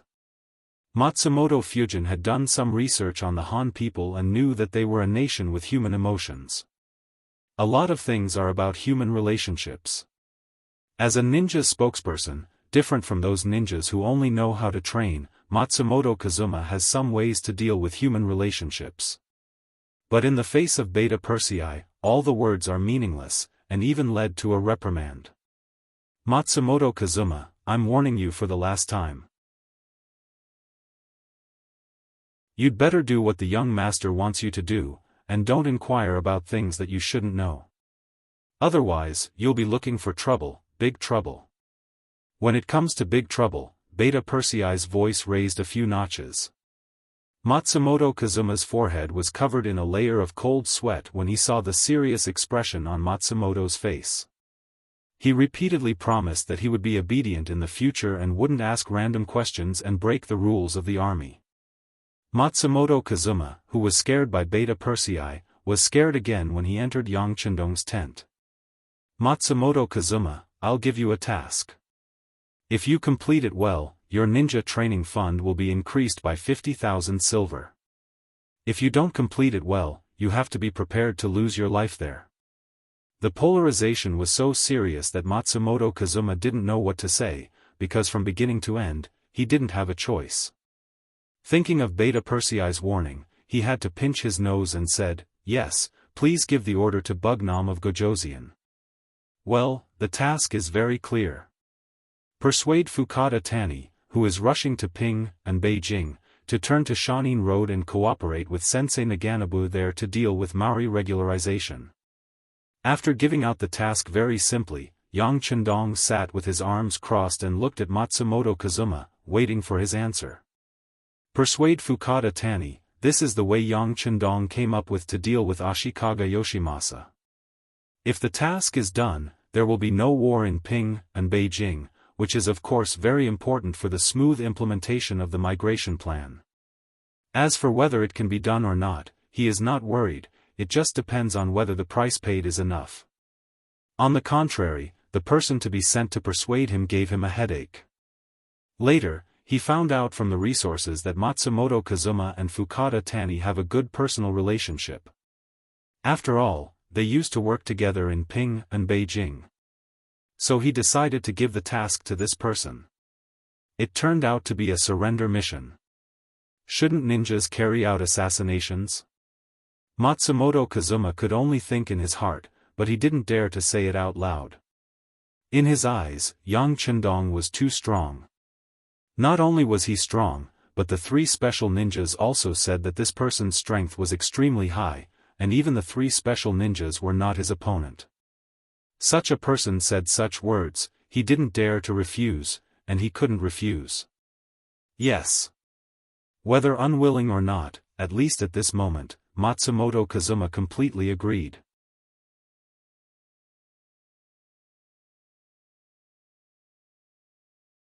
Chapter 11:11. Northern Road, Ruasua County. This was the border between Shanin Road and the Japanese Empire's capital, Ping and Beijing, was in the south. They took their time along the way. Originally, they could have finished the journey in 8 to 10 days. However, with Shintianya leading the way, they walked for 11 days. When night came, he was in the temporary military tent with a worried face. The provisions that they brought could only last for 4 days. Once this news was spread, the morale of the 50,000 soldiers would be immediately disrupted. At that time, no one dared to imagine what would happen. At this moment, Fukada Tani felt like an abandoned child. He had a home but could not return. He had become a rootless tree. It was already late at night. Outside the tent, only the sound of patrolling soldiers could be heard. Fukada Tani was still standing in front of the map with a worried face. This time, they had to deal with the 5-star army. The shadow of the previous failure had not completely dissipated. Thinking of the power of the cannons and the bravery of the cavalry, he did not even have a 10% chance of winning. Although Ashikaga Yoshimasa had told him that the 5-star army had already attacked Nanhai Road, there should not be many soldiers left in Ping and Beijing. However, Fukada Tani did not think this way. King Wunan of Damyang was in Ping and Beijing. How could he not leave some elite soldiers by his side? Not to mention other things, just leaving some firearms behind would be enough to stop them from advancing. It was true that there were 50,000 soldiers, but he knew better than anyone else what kind of quality they were. If they were fighting a smooth battle, they might have some skills. However, once they met a strong enemy, these people would probably run away. Such a strong opponent was actually sent to fight, and only 50,000 weak soldiers. This made Fukada Tani want to curse. He suspected that this was Ashikaga Yoshimasa's plan to kill with a borrowed knife. Everything was because he lost Ping and Beijing, as well as a large amount of gold, silver, and provisions. But who could be blamed for all this? He believed that even if the great general had been in Ping and Beijing, he would have chosen to avoid him. Thinking of this, Fukada Tani couldn't help but sigh helplessly. What made Kun Fukada so worried in the middle of the night? The voice that suddenly sounded from within the large tent seemed so out of place in the silent night, yet it was also so clear that it could be heard. In an instant, Fukada Tani felt goosebumps all over his body. Out of instinct, he couldn't help but yell, "Who is it? Is it a human or a ghost?" Seeing Fukada Tani's big reaction, a person walked out from a corner of the tent and said with a smile, "Kun Fukada, don't be nervous. An old friend has come to see you." Borrowing the dim candlelight in the tent, Fukada Tani was finally able to clearly see the person who had arrived. He then said, "So it's Kun Matsumoto. Aren't you?" Seeing that Fukada Tani had finally reacted, Matsumoto Kazuma laughed and came to less than 2 meters in front of him. He said, "Yes, I've already defected to the 5-star army, but we're still friends, aren't we? We had the same experience. We were both abandoned by Ashikaga Yoshimasa, weren't we?" Matsumoto Kazuma's entry point was very good. He found the same experience that both of them had. Back then, he was also one of the people that the great general valued the most. However, when he didn't complete his mission well, he was met with a bloody massacre. If it wasn't for the 5-star army saving him, he would have already been a dead man. Fukada Tani was the same. As a former famous person, he wasn't a nobody. Because he held a portion of the military power, he was also one of the people that the great general roped in. However, after the death of the emperor, the great general's strength grew again and again. His strength was no longer in the great general's eyes. Especially after losing Ping and Beijing, he didn't have a good day. He was always in fear and didn't know when the great general would come to find trouble with him. Now, it was even better. He brought 50,000 weak soldiers to battle. What he had to face was the 5-star army, which was known as the strongest in the world. This was clearly an act of seeking death. It wasn't an exaggeration to say that he was an abandoned child. On the contrary, it was very appropriate. In a way, the two of them were both abandoned children. In the past, they were very familiar with each other. Now that they had the same experience and met again, they had a lot of feelings and even a sense of identity. This was one of the reasons why Yang Chendong sent Matsumoto Kazuma to carry out the mission. Two people who had the same experience would always have more things to talk about. Not to mention, with Matsumoto Kazuma's ability, once things went wrong, it wouldn't be easy to make him stay. This gave the matter a 30% chance of success. When others said that he was an abandoned child, Fukada Tani would more or less defend himself. It was also possible that he would accuse the other party of slander. If it was Matsumoto Kazuma who said this, he wouldn't have any doubts. Everyone was too familiar with each other. There were some things that really didn't need to be explained. Another sigh came from Fukada Tani's mouth. He didn't expect that the two of them would meet in such a situation. Moreover, they were both abandoned children. The past could only be recalled and reminisced. People still had to face reality. After all, Fukada Tani was a famous person. He had some strategies. He quickly threw away the unhappiness in his heart and said, "Kun Matsumoto, you came here in the middle of the night. Presumably, you want to kill me. Hehe, it's fine. Dying in the hands of an old friend isn't a regrettable thing. I just have to trouble you to make your move quickly and let me suffer less." The two of them didn't have the same standpoint. They were no longer friends and had become enemies. They also knew Matsumoto Kazuma's ability. It was impossible to resist. Fukada Tani simply accepted his fate. After he finished speaking, he closed his eyes and looked like he was waiting for death. Fukada Tani didn't even resist. This was somewhat out of Matsumoto Kazuma's expectations. However, when he thought about how even if he didn't kill him, when faced with the powerful 5-star army, there wouldn't be much of an outcome, he felt relieved. It was just that this time he didn't come to kill, so he deliberately pretended to be surprised and asked, "Kun Fukada, why do you say that? We are friends. How could I come to kill you?" "Oh? You didn't come to kill me?" Fukada Tani opened his eyes at this moment. In fact, when Matsumoto Kazuma appeared and didn't immediately attack him, he could feel that the other party didn't really want to kill him. Otherwise, he could have just attacked directly. Just now, he was just putting on an act to show that even if he died, he wouldn't call for people to attack his former friend. Of course, as a friend, not only will I not harm Kun Fukada, but I will also save you this time. Since he said this, Matsumoto Kazuma didn't hesitate. He told him that King Wunan of Daimyang originally wanted to kill him, but after he found out, he pleaded for mercy and said that he would personally go and persuade him. At the same time, he also told him that he would give Fukada Tani a way out. According to Matsumoto Kazuma's words, Fukada Tani was still a very capable person. This kind of person shouldn't be abandoned and die as cannon fodder. He should display his value. So he came. Fukada Tani naturally wouldn't believe Matsumoto Kazuma's words so easily. He even suspected that this was King Wunan of Daimyang's intention. However, there was no point in dwelling on this now. The most important thing was to know that he was still useful and didn't have to die. This was the most important thing.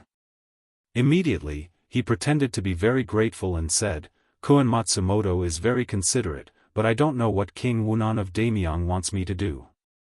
Matsumoto Kazuma, who had prepared a lot of things to say, didn't expect things to go so smoothly. This made him a little surprised. But after all, it was a good thing. He immediately said, "Bugnam of Gojoseon hopes that Kun Fukada can repent and be saved.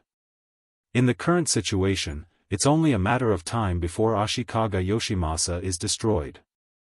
What we need to do is to make the right choice in life. For example, we need to rely on Bugnam of Gojoseon and the 5-star army. Will they accept us?" Kun Fukada asked without hesitation. He wasn't playing any tricks. With his current status, he really didn't have any other choice. Since the Grand General had already abandoned him, he might as well save himself. Although his future was still uncertain, at least he could live for a few more days, right? Of course they will. I have already convinced Bugnam of Gojosian, and Bugnam of Gojosian also said that as long as Kun Fukada can show enough sincerity, the 5-star army is willing to accept you. When the time comes, high positions and generous salaries will be waiting for us in front of us. Matsumoto Kazuma seemed to be getting more and more excited as he spoke. It was as if everything would go smoothly if they relied on Yang Chendong. Really? That's great. Fukada Tani also said very cooperatively, but then the excitement on his face disappeared. But Kun Matsumoto, I'm afraid that you don't know my current situation. Right now, my rations can only last for 4 days. Once I don't have enough rations, I'm afraid that there will be a mutiny in the army. At that time, even if I want to rely on the 5-star army, I'm afraid that I won't have the strength and time to do so. That was a condition he was proposing. Since they were going to surrender, they should at least get something in return. Otherwise, why would they listen to their commands and work for them? A 50,000 army only had 4 days of rations. This was the first time Matsumoto Kazuma heard of this. But it didn't matter. Before he came, Yang Chendong had given him a lot of support. So after hearing this, he didn't panic too much. Instead, he laughed and said, Kun Fukada doesn't need to be so distressed. If you don't have rations, we can buy them. Oh right, this time, Bugnam of Gojosian, in order to welcome Kun Fukada, specially asked me to bring 500,000 taels of silver. It is now in a forest 10 miles away from the camp. If you need it, you can go and get it at any time. The Dafei kingdom was finally destroyed, and the silver mine on the island was also taken by Xianxia. This greatly reduced the need for silver. With money, Yang Chendong naturally had more confidence. What he used to do against the Japanese Empire was to use money to pave the way. This was to preserve his strength to the greatest extent.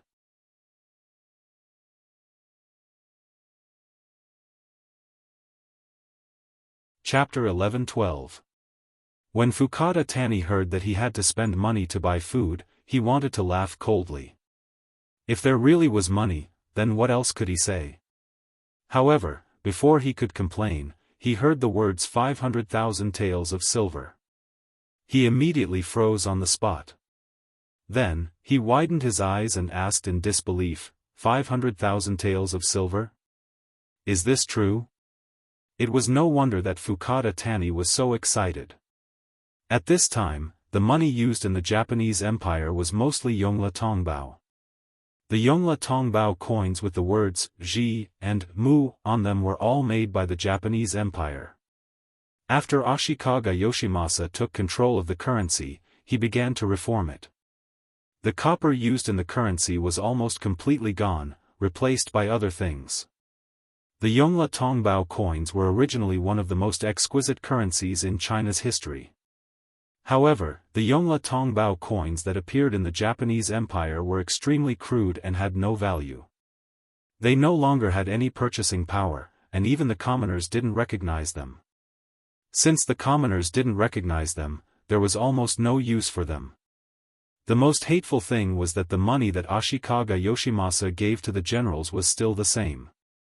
This was equivalent to letting the horse run and not letting the horse eat grass. However, it was precisely because he had no money and no food that he was able to control the various armies and make them work for him.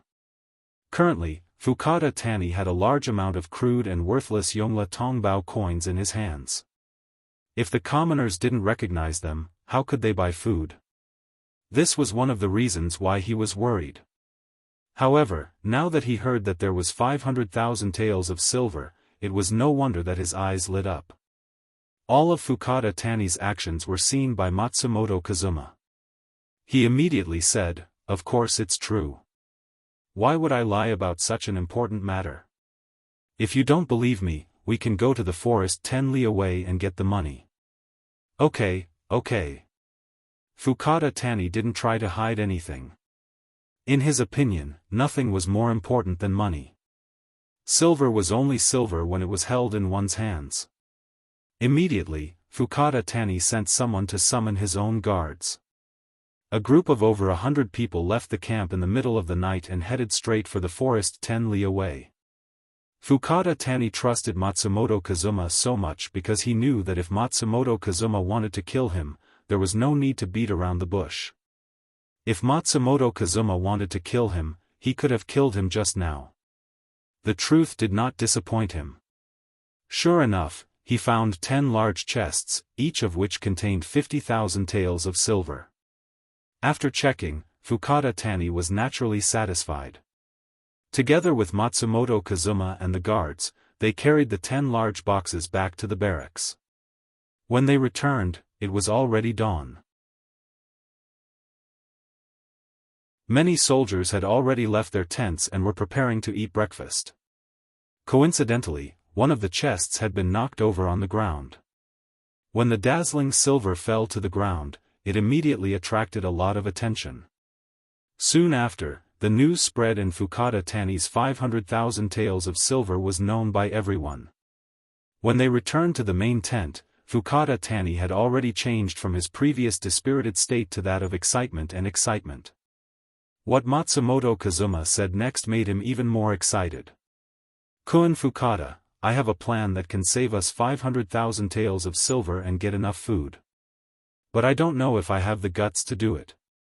"Oh? What plan?" With 500,000 taels of silver in front of him, Fukada Tani no longer had any doubts about Matsumoto Kazuma. He immediately asked eagerly. Knowing that the time was right, Matsumoto Kazuma did not intend to keep him in suspense. He immediately spoke of his idea. It was very simple. It was to snatch food. Snatching food was a common thing for rebel armies. But to Fukada Tani, who had 50,000 soldiers, it would be very difficult to gather enough food by snatching food from the commoners. This was because the commoners would not foolishly leave their food at home. Instead, they would hide it. Moreover, without enough accurate information, not only would they not be able to snatch enough food, it was very likely that they would anger the commoners and lead to a chaotic battle, damaging their own strength. Thus, this was not something that an ordinary army would be willing to do. However, if they were to snatch food from other armies, the effect would be completely different. Since they were both armies, their food would naturally be gathered together. There would be no need to search everywhere and they would be able to gather large amounts of food to solve their urgent needs. Matsumoto Kazuma's idea of snatching food was to snatch food from other armies. After he spoke of his idea, Fukada Tani nodded continuously until he finally laughed out loud. After an hour, the various junior generals who were waiting outside the main tent were finally allowed to enter. Previously, these junior generals looked down on Fukada Tani. Some of them had even thought about where they would run to once the war started. But now, with the temptation of 500,000 taels of silver, everyone's mentality had completely changed. Money could make the world go round, let alone ordinary people. Fukada Tani was also watching everyone who entered the tent. When he saw that their mental state had completely changed, and many of them even looked at him with flattering eyes, he was indescribably happy. At this moment, he finally felt like he was in charge of an army.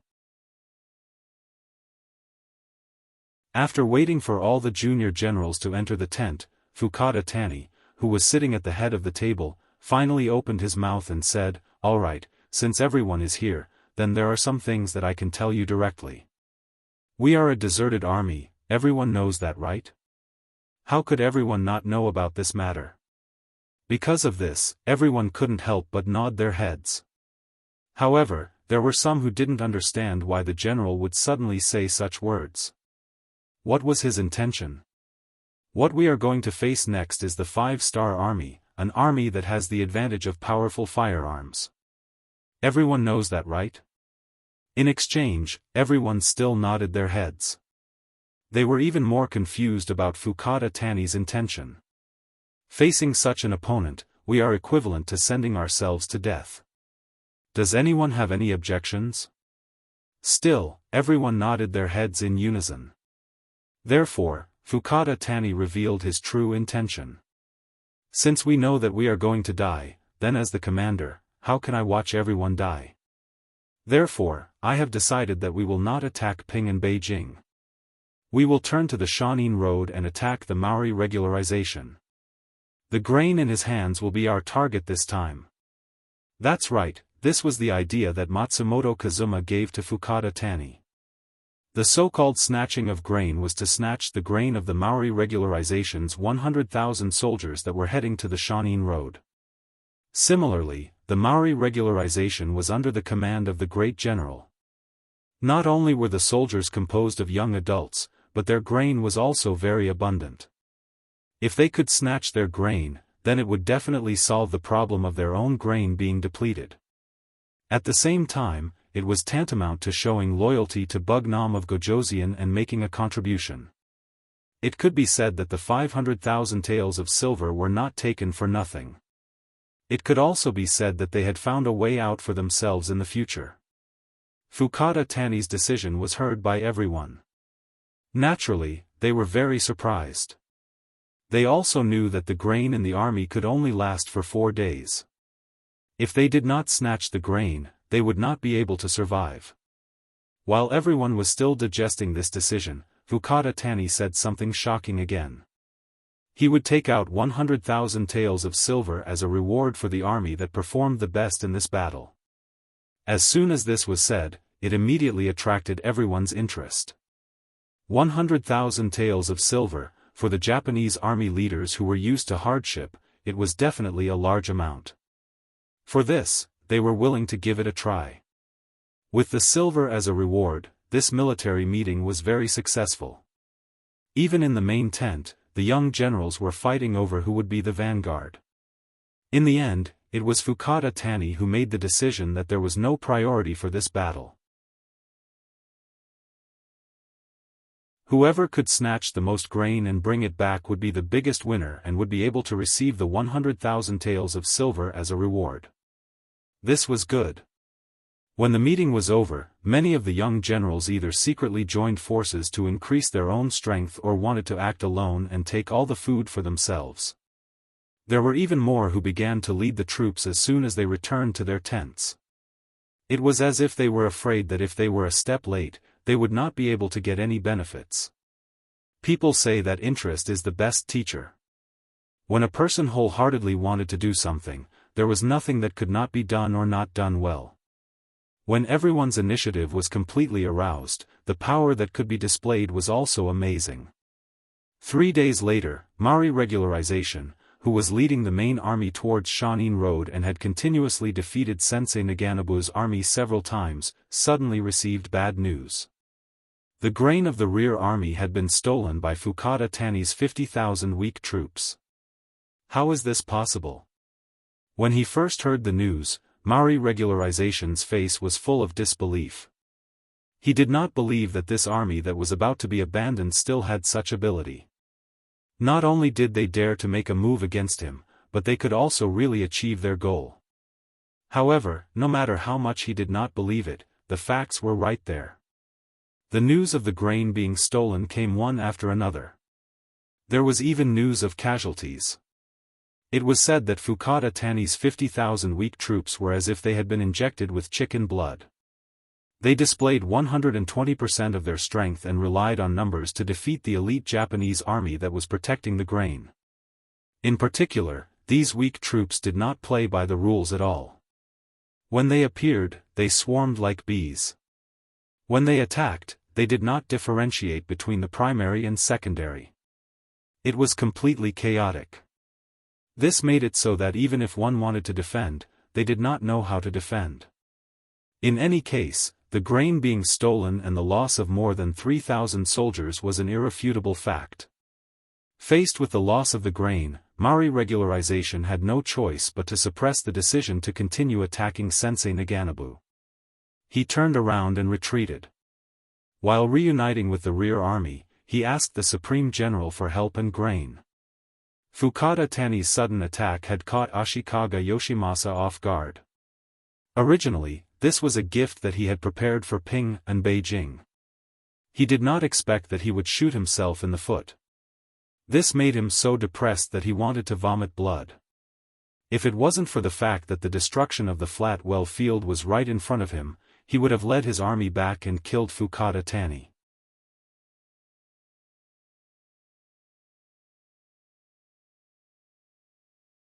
Chapter 11-13. When the news came, Yang Chendong breathed a sigh of relief. With the addition of this chaotic army, it was enough to make Ashikaga Yoshimasa suffer. Taking this opportunity, he turned his attention to the Battle of Nanhai Province. The attack on Ge Prefecture, which was close to Ping and Beijing, had already begun. With the new army commander Su He taking the lead, they were naturally victorious. Yang Chendong didn't need to worry about anything. He was more concerned about the Battle of Awaju Island and the reaction of the more than 300,000 Japanese naval division in Nanhai Province. Yang Chendong had set a 20-word policy for Nanhai Province's attack. The cavalry would attack the Vietnamese line, the navy would attack Awaju Island, the two sectors would be scorched earth, and Nanhai Province would be surrounded but not attacked. The first two sentences had already been completed, and the third sentence was also implemented in Shaanxi Province and Nanhai Province, which were adjacent to Nanhai Province. They would ensure that no civilians or grain would be seen within 50 li of the coast. The isolation of Nanhai Province's Japanese naval division was already very obvious. And if the Japanese army dared to enter within 50 li of the coast, the elite forces of the Cold Front, the extremely fast Cold 4th Division riding bicycles would teach them a lesson. After all, the Japanese Empire's territory was still a bit small. The good thing was that it wasn't that difficult to defend. If it was the Great Ming Dynasty's coastline, not to mention one Cold Front division, even two Cold Front divisions would be far from enough. The scorched earth work was completed. Next, it was time to see how long the Japanese army in Nanhai Province could last. Once the time was right, the C-4th Division and C-5th Division guarding this area would immediately launch an attack and take their lives. Of course, to achieve this result, it was far from something that could be done overnight. Right now, the main task was to attack Awaju Island. If they could successfully occupy this island, not only would they be able to completely isolate the Japanese naval division in Nanhai Province, but they would also be able to withdraw most of their forces to attack Ge Prefecture. Thus, they could achieve the goal of ensuring the safety of Ping and Beijing. On Awaju Island, under the gaze of Yang Chendong, the commander of the 1st Division, Su Kuda, who was in charge of leading the troops, also tried his best to perform. 30 to 50,000 veterans were already a very powerful force to begin with. In addition, they had the support of the cavalry division of the new three armies, as well as the support of the three divisions. After they had landed on the Korean Navy's transport ships, they were able to display a very powerful force. The 50,000 Japanese soldiers were completely caught off guard and were forced to retreat again and again. Getting a good start didn't mean getting the final victory. On the battlefield, there were many examples of people who won first and then lost. Relying on their understanding of the terrain, as well as the rapid recruitment of new soldiers from the common people, the Japanese army on Awaju Island went from retreating step by step to standing on equal footing with the 5-star army. This was within Yang Chendong's expectations. According to the intelligence analysis of the Security Bureau and the CIA, the Navy was one of the most capable forces in the Japanese Empire. Perhaps they were rarely involved in civil wars, allowing them to maintain a detached attitude. Because of this, they had more time to train. If it weren't for the fact that their weapons and equipment were far inferior, even the 5-star Army's Navy wouldn't be able to gain any advantage over them. How could such an army be annihilated so easily? It was normal for them to be in a stalemate. Yang Chendong also knew that such a situation would not last long. After all, Awaju Island was now an isolated island. Without any reinforcements, it was only a matter of time before their morale crumbled. That would be the end of their army. Everything was within his expectations, and Yang Chendong's originally nervous heart relaxed a lot. This could be seen from the fact that he had been coming out of the palace recently. Instead of staying in the palace, Yang Chendong had to walk around. He wanted to see the situation in Neon from his own perspective, especially the life of the people at the bottom. He wanted to know what they needed and what they hoped for. After understanding all this, he knew what to do to completely solve the problem here. Yang Chendong didn't know that everything he did was being watched by someone. It was the intelligence personnel left behind by the general's forces in Ping and Beijing. They received the latest order to keep a close eye on King Wunan of Damyang's every move. If this person stayed in the palace, they had to know the situation of the palace's defense and the time of the guard's shift change. From this point of view, in order to kill Yang Chendong, Ashikaga Yoshimasa must have been prepared to storm the palace.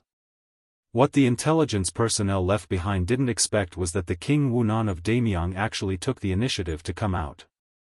Although there were many guards accompanying him, more than 200 each time, it was not as safe as staying in the palace. A few days later, Yamaguchi Fukada, the general's favorite, the captain of the samurai team, appeared. This also indicated that it was time to start the assassination plan against Yang Chendong. There were also 600 elite samurai with Yamaguchi Fukada. This was also thanks to Yang Chendong's policy towards the Japanese Empire. Since Ping and Beijing was occupied by him, except for the first half of the month when the city gate was closed and people were arrested and searched for, the rest of the time the city gate was opened wide, as if it was welcoming guests from all over the world. There were even immigration counters on the streets of Ping and Beijing. The general idea was to give the people of the Japanese Empire who wanted to be safe and live an ordinary life a way out. After all, the Japanese Empire was in internal strife, and the people who suffered the most would always be the people. Unlike those ambitious warlords, many people were still willing to live on the land in front of them. Once the immigration counters were opened, a large number of people signed up every day. Many of them had heard the news and came from nearby cities, or even farther places. The 600 elite samurai were mixed in with these people. They were dressed like ordinary people and sneaked into Ping and Beijing. It was so easy to enter Ping and Beijing, which made Yamaguchi Fukada more confident about the completion of this mission. He had brought 600 elite samurai, which was almost all of his strength. It was not impossible for him to storm the palace if he was prepared, not to mention assassinating Yang Chendong outside the palace. He was full of confidence. Fukada Tani, who was originally attacking Ping and Beijing, had taken the Maori regularization's ass. Yang Chendong seemed to have completely forgotten about the so-called safety. Every day after breakfast, he would start to visit the streets. These days, he even directly left Kyoto and began to wander in the nearby mountains and forests. He gave people the feeling that he was on a scenic tour, but he did not bring Princess Junko with him, which inevitably made people suspicious.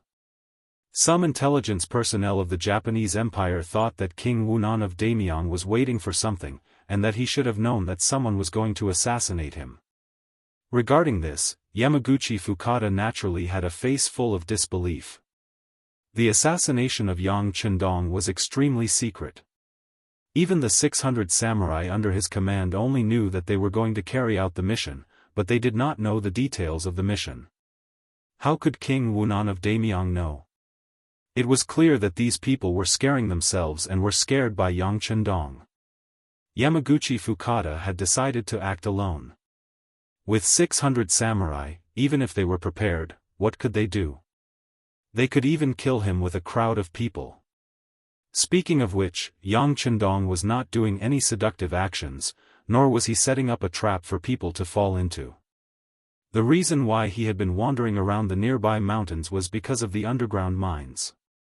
The Japanese Empire was an island country. Due to the geological structure and volcanic rocks, there were very few mountains. However, in these mountains, there were relatively large reserves of coal, limestone, sulfur, copper, bismuth, and other minerals. The main reason why he appeared near Ping and Beijing was not because of these, but because he knew that there was a silver mountain nearby. This was also the main reason why the Japanese Empire was able to develop in the later period. He came to find the exact location of this place. Speaking of which, he still had to thank Yang Chendong for his previous life. When he was carrying out a mission here under the name of Yang Dong, he happened to hear from a local old man that there used to be a silver mountain here hundreds of years ago. The silver content was very high and very pure. That was God's longing for the people of the Japanese Empire. In fact, he was a little curious, so he asked some people and confirmed the authenticity of this matter. Now that he had returned to hundreds of years ago and came to this place, how could he let go of the silver mountain? Yang Xie's development was too fast. His own ability to produce blood was not bad, but he still felt a little stretched. Although he found a few silver mountains on the island of the Great F country, it had greatly alleviated all kinds of economic pressure. But then again, who would complain about having too much money? These days, Yang Chendong suddenly thought of this matter. Every day, he wandered around the nearby mountains to determine which mountain was his target. After a few days of hard work, he finally determined that his final target was the 3 mountains in front of him. Later, as long as he sent people to dig and develop, there would be a surprise waiting for him. After many days of hard work, there was finally a good result. Yang Chendong could not help but breathe a sigh of relief. Then, from a distance behind him, there were sounds of fighting and yelling. Then, Beta Persei talked to a Long Wei who ran from afar for a while, then returned to Yang Chendong's side and said, "Young master, someone wanted to assassinate you, but was discovered by Long Wei outside and suppressed with the 95 style. Want to kill me?" Yang Chendong was stunned when he heard this, then he smiled. He now appeared as an invader. Although it was for the sake of the 8th Madam Princess Junko, it also broke the original balance here. It was normal for someone to want to kill him. Since they could force Long Wei to use the 95 style, needless to say, the other party's background was not small. All kinds of thoughts flashed through his mind. Yang Chendong asked again, "Do you know who came?" You're tuning in to the Unparalleled SwordWill YouTube channel. Don't forget to subscribe and join us on this journey to catch the most captivating stories.